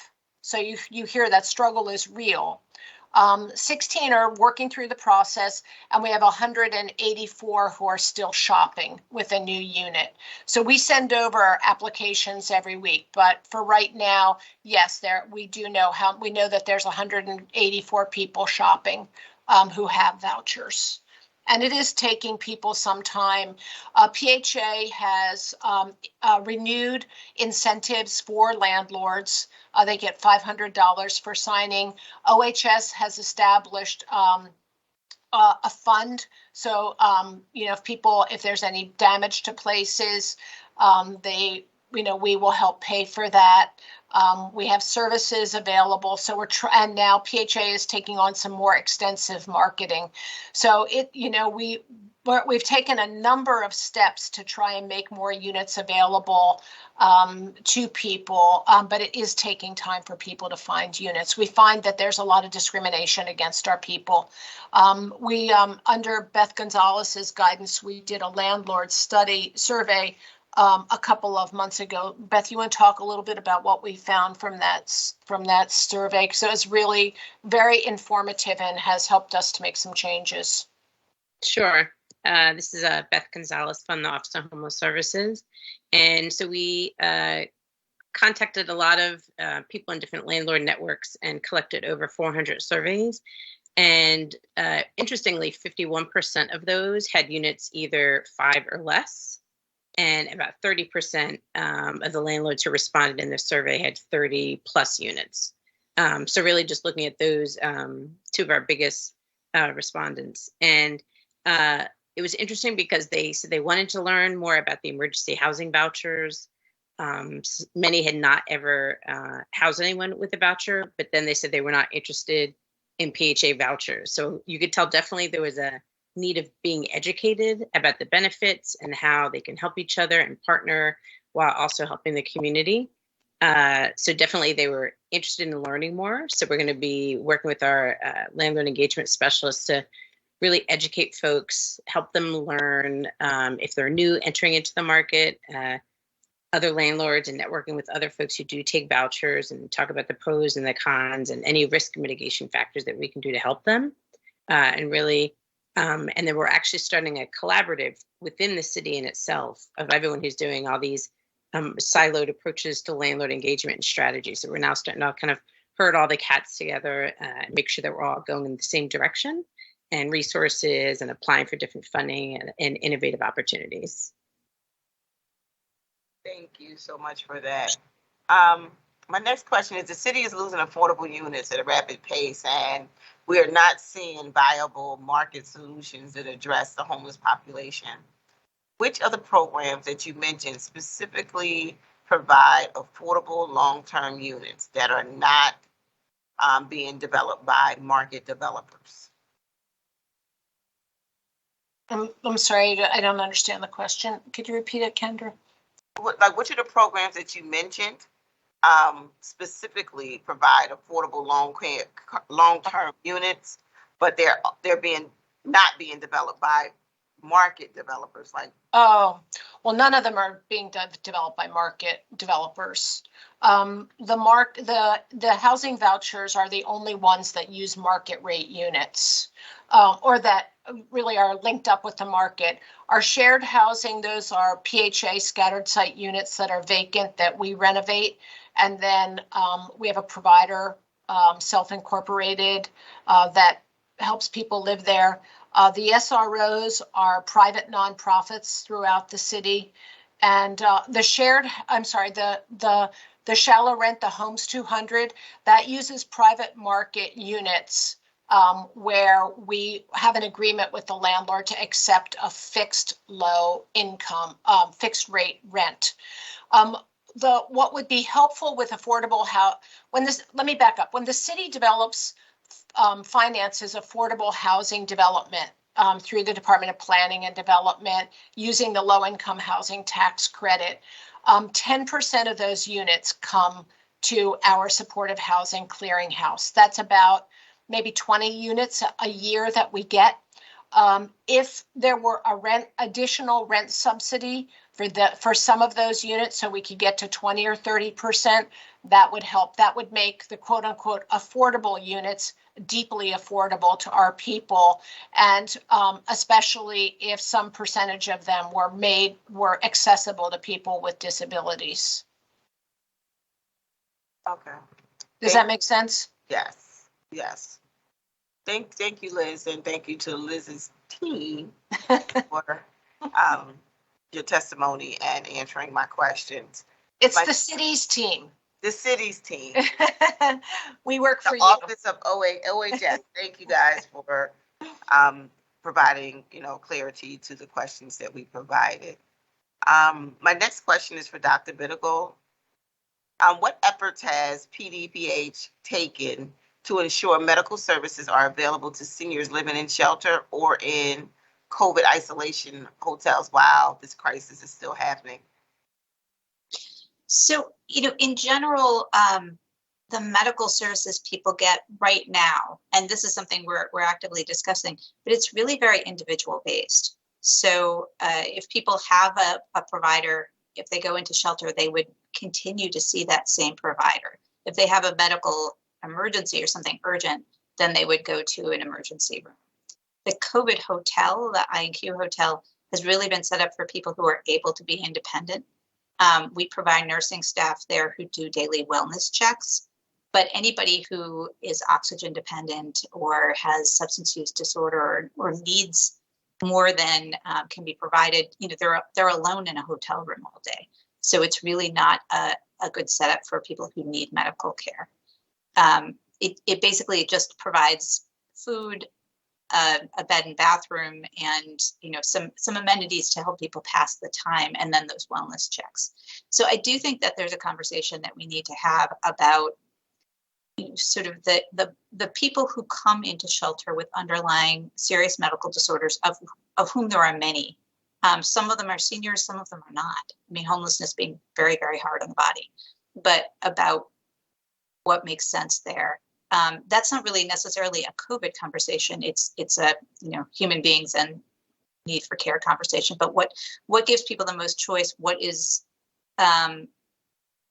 the most supportive? Those may be different things. I think that's a conversation that we've just started having at this point.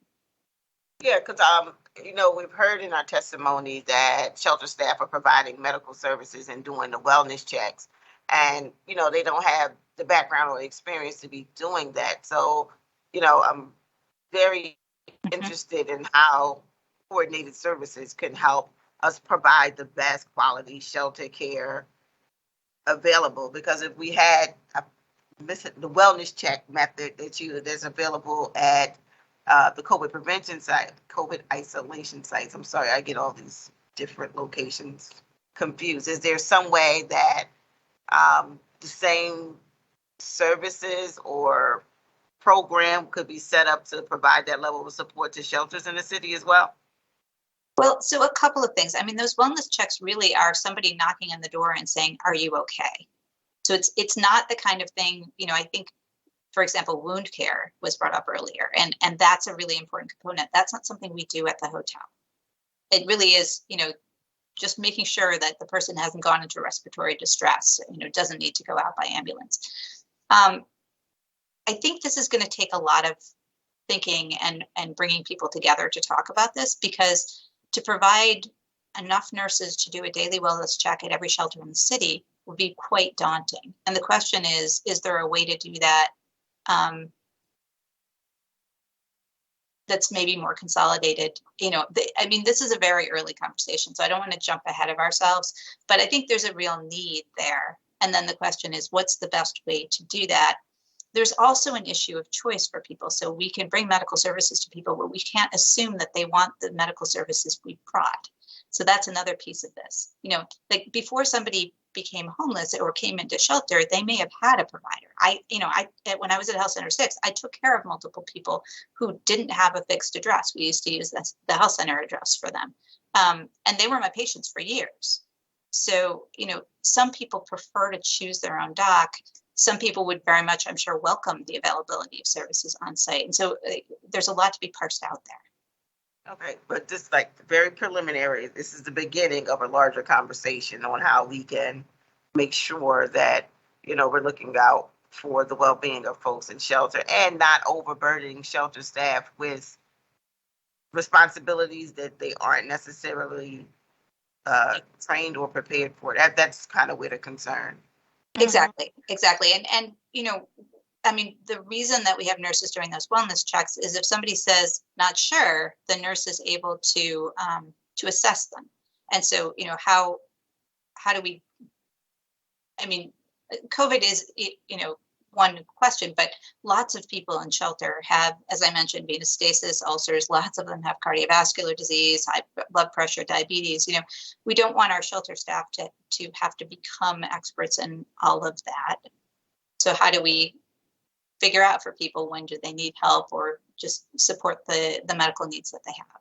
Absolutely. I think in terms of, I think about Mr. Waters when he talked about how he was juggling his medication on the street, and figured that our shelter providers or intake staff are not trained to understand that somebody's going through a diabetic emergency. Right. Or, you know, or know what to do. And those are the things that I'm kind of trying to connect the dots. We're making people responsible for life-threatening conditions that they have no training on, and that's where my concern lies. But yes, we can continue this conversation moving forward. My next question is, we do have, council member, we do have healthcare for the homeless connected with all of our shelters. We do have nurses from PHMC at intake. And one of the things that the shelter staff is trained to do, and I'm not trying to take anything away from the conversation because we are 100% in agreement and it's terrifying. But people do get referred and transported to their primary care care providers and to hospitals or other medical care if they need to. So people are getting care. I think it's a lot of the sort of chronic illnesses or the day-to-day kinds of things where you know, where I think we're still stretched. I think, you know, like Cheryl said, the COVID has really, we've always known that the health of people experiencing homelessness is compromised and that they have many more health problems than people who are housed, obviously. But I think COVID has really is really moving us to a whole different level of examining the relationship between the healthcare system and homelessness. But I don't want you to leave this conversation thinking that the shelters are full of sick people that aren't being cared for, because they are getting referred to medical care, transported. We do have resources available, and I think that it would really be doing a disservice to our shelter staff, and you've met some of them today, to think that they are not responding to acute health situations as they arise for people in the homeless system. Absolutely. That was not my intention. My intentions was just to draw attention to the healthcare crisis that we currently have and homelessness, and the realization that seniors, even seniors that are housed, have problems with their medication, whether getting it, taking it on time, and remembering that it's there. And it would be combine our healthcare crisis with issues related to seniors and homelessness together. We put ourselves in like an interesting situation that we need to address. And I'm saying from someone who have, elderly folks that I care for, and I have to check on their medicine and all of these other things. And just imagine, I think Reverend Harrison and that program talk about folks who are already disconnected from their families because they burn bridges, so they don't have that immediate level of checks and balance around their health care in general, right? Exasperated with the mental health issues, I think Dominique mentioned, with being homeless and trying to juggle the two. And Mr. Waters talking about whether he was more concerned about caring for his health than whether or not he had a place to go to. I'm just trying to figure out, is it a way that as combined city services can come together to prevent these barriers, to make sure that we're looking at the quality of life for the folks in the shelter, and also not overburdening the shelter staff with responsibilities that they may not be qualified to take care of, besides initial, like there's something wrong.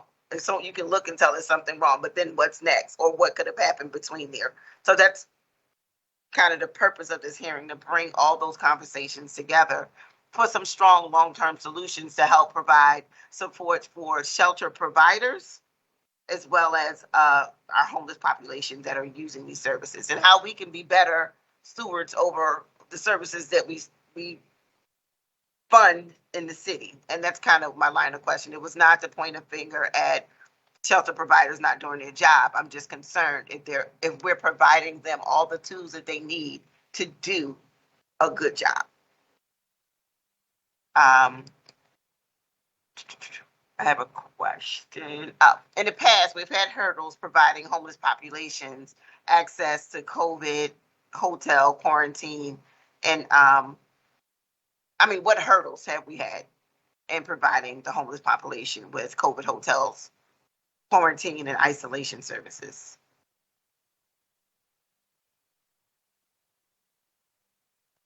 Do you want me to speak to that, or Liz? Yes, I'm sorry, sure. These are still for you, Dr. Benegal.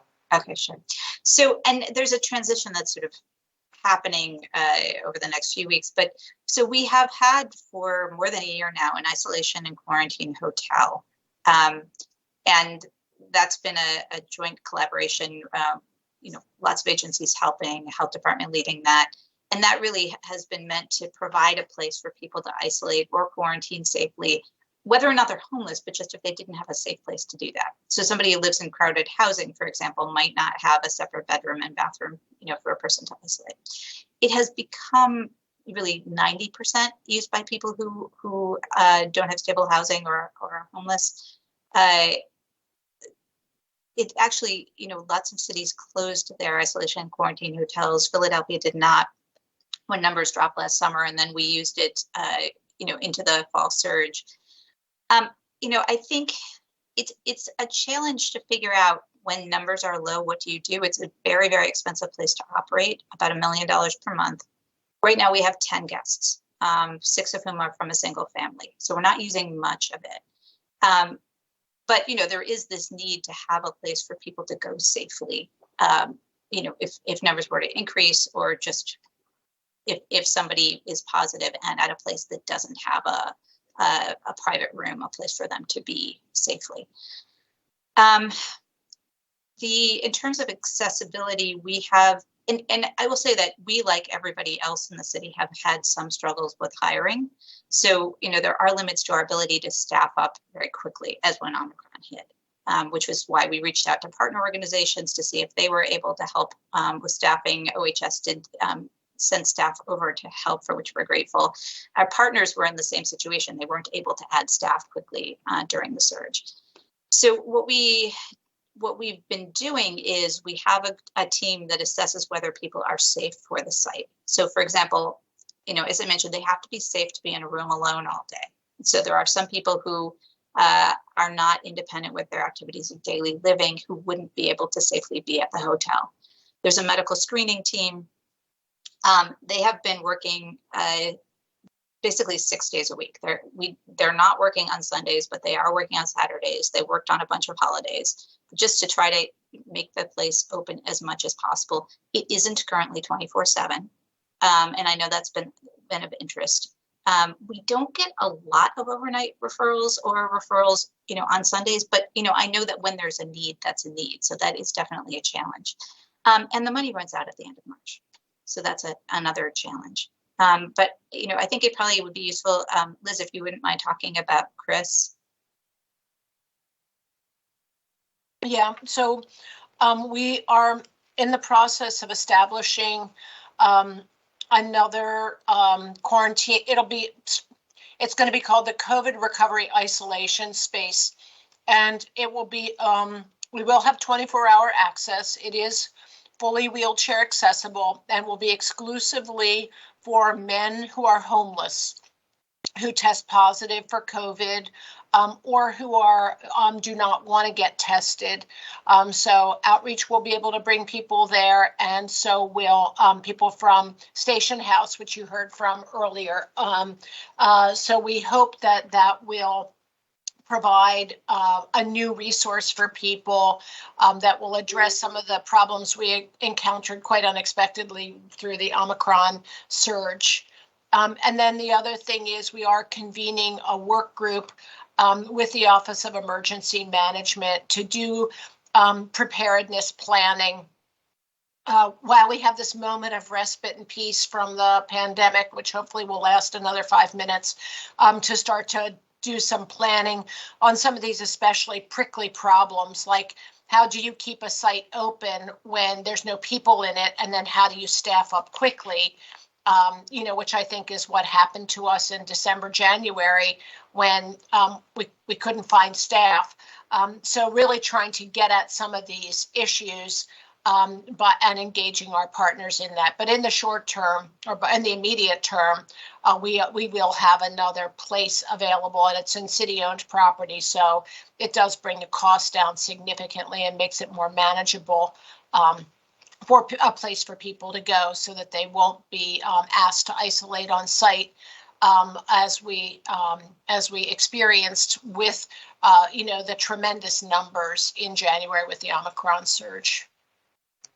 Okay, I think that kind of answered my next question, but I'm going to ask it anyway. For future surges, how will the city ensure that people entering shelters will be able to access COVID hotel quarantine and isolation services 24 hours, 7 days a week? You mentioned some of the things that are put in place, but what does that look like if we have another surge over the next couple of months? Right.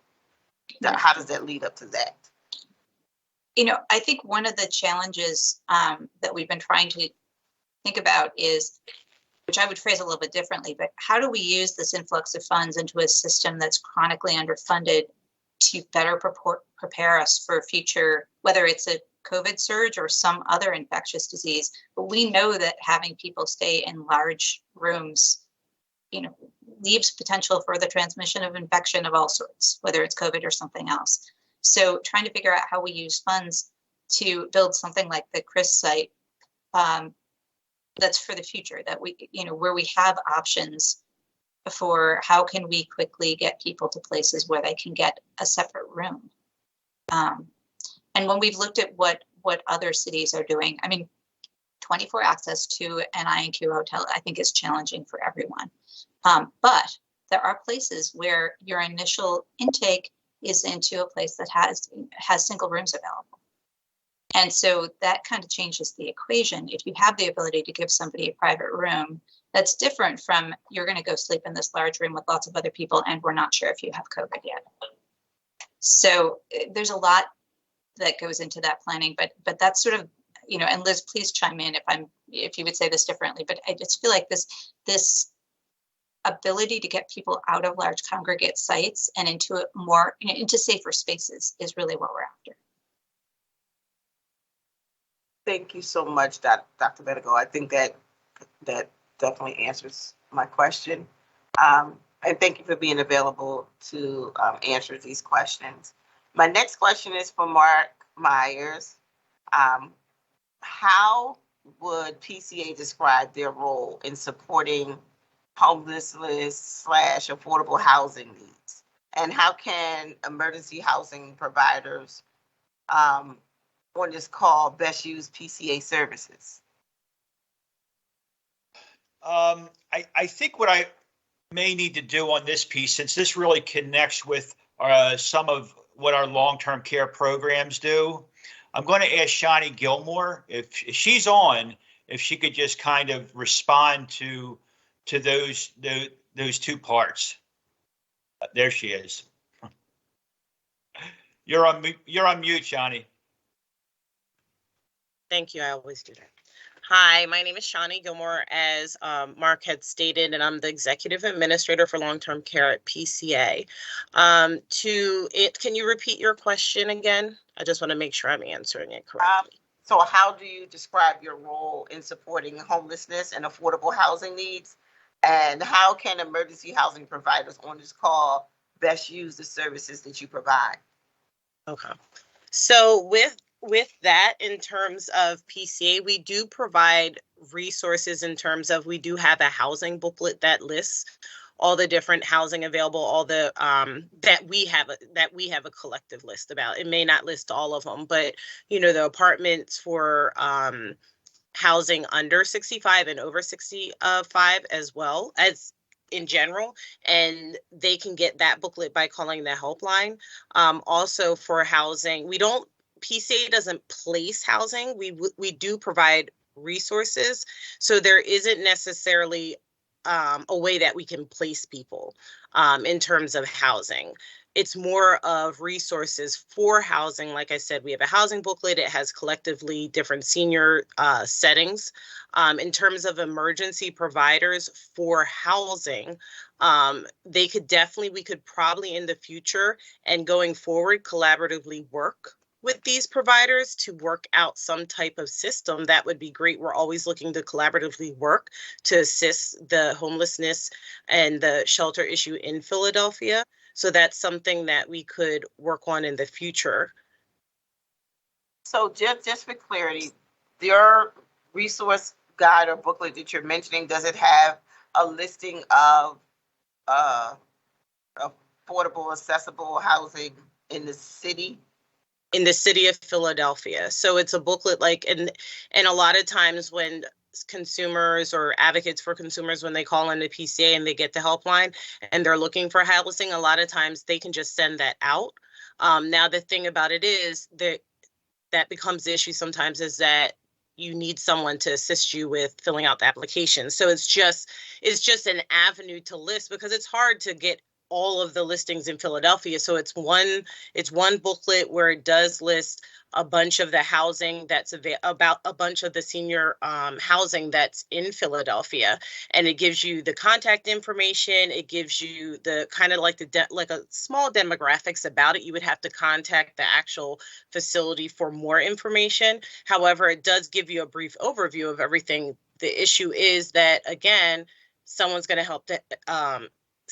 have to help the senior maybe fill out those applications. And the issue that exists in Philadelphia is the waiting list. So, you know, I always advocate, and I tell people this at church and everything, even if you're thinking about, and this is, I know, for homelessness and shelters, but even those that are looking to move into senior housing, when they're even thinking about maybe transitioning because their home is falling apart or they need to sell it or there's some type of issue, get on that list, because there is a waiting list. There's a long waiting list for housing in Philadelphia. So I advocate for people to always get on a waiting list. If your name comes up for the housing, you decide that your house was able to be fixed or you don't have to no longer leave your home or whatever the case may be, so be it. But at least you're on that list.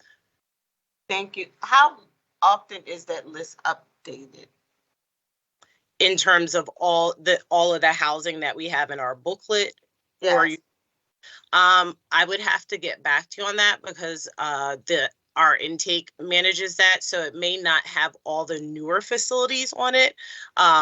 So, and again, yeah, I would have to get back to you on that, because I'm not sure how new it is in terms of like the newer senior apartments that may have come about and things like that. Okay. It's a pretty sensitive booklet. Yes, since we put it out there, I just wanted to make sure that, people aren't looking for things that are new that haven't been added. That's my reason, just for clarity.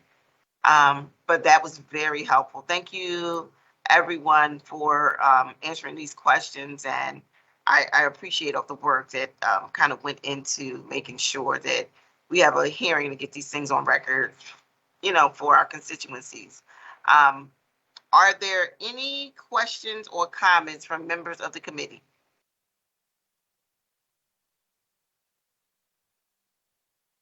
There being no further questions from members of the committee and no other witness to testify, I will ask if there's anyone else present in this hearing whose name we have failed to call and that wishes to offer testimony on the resolution being considered here.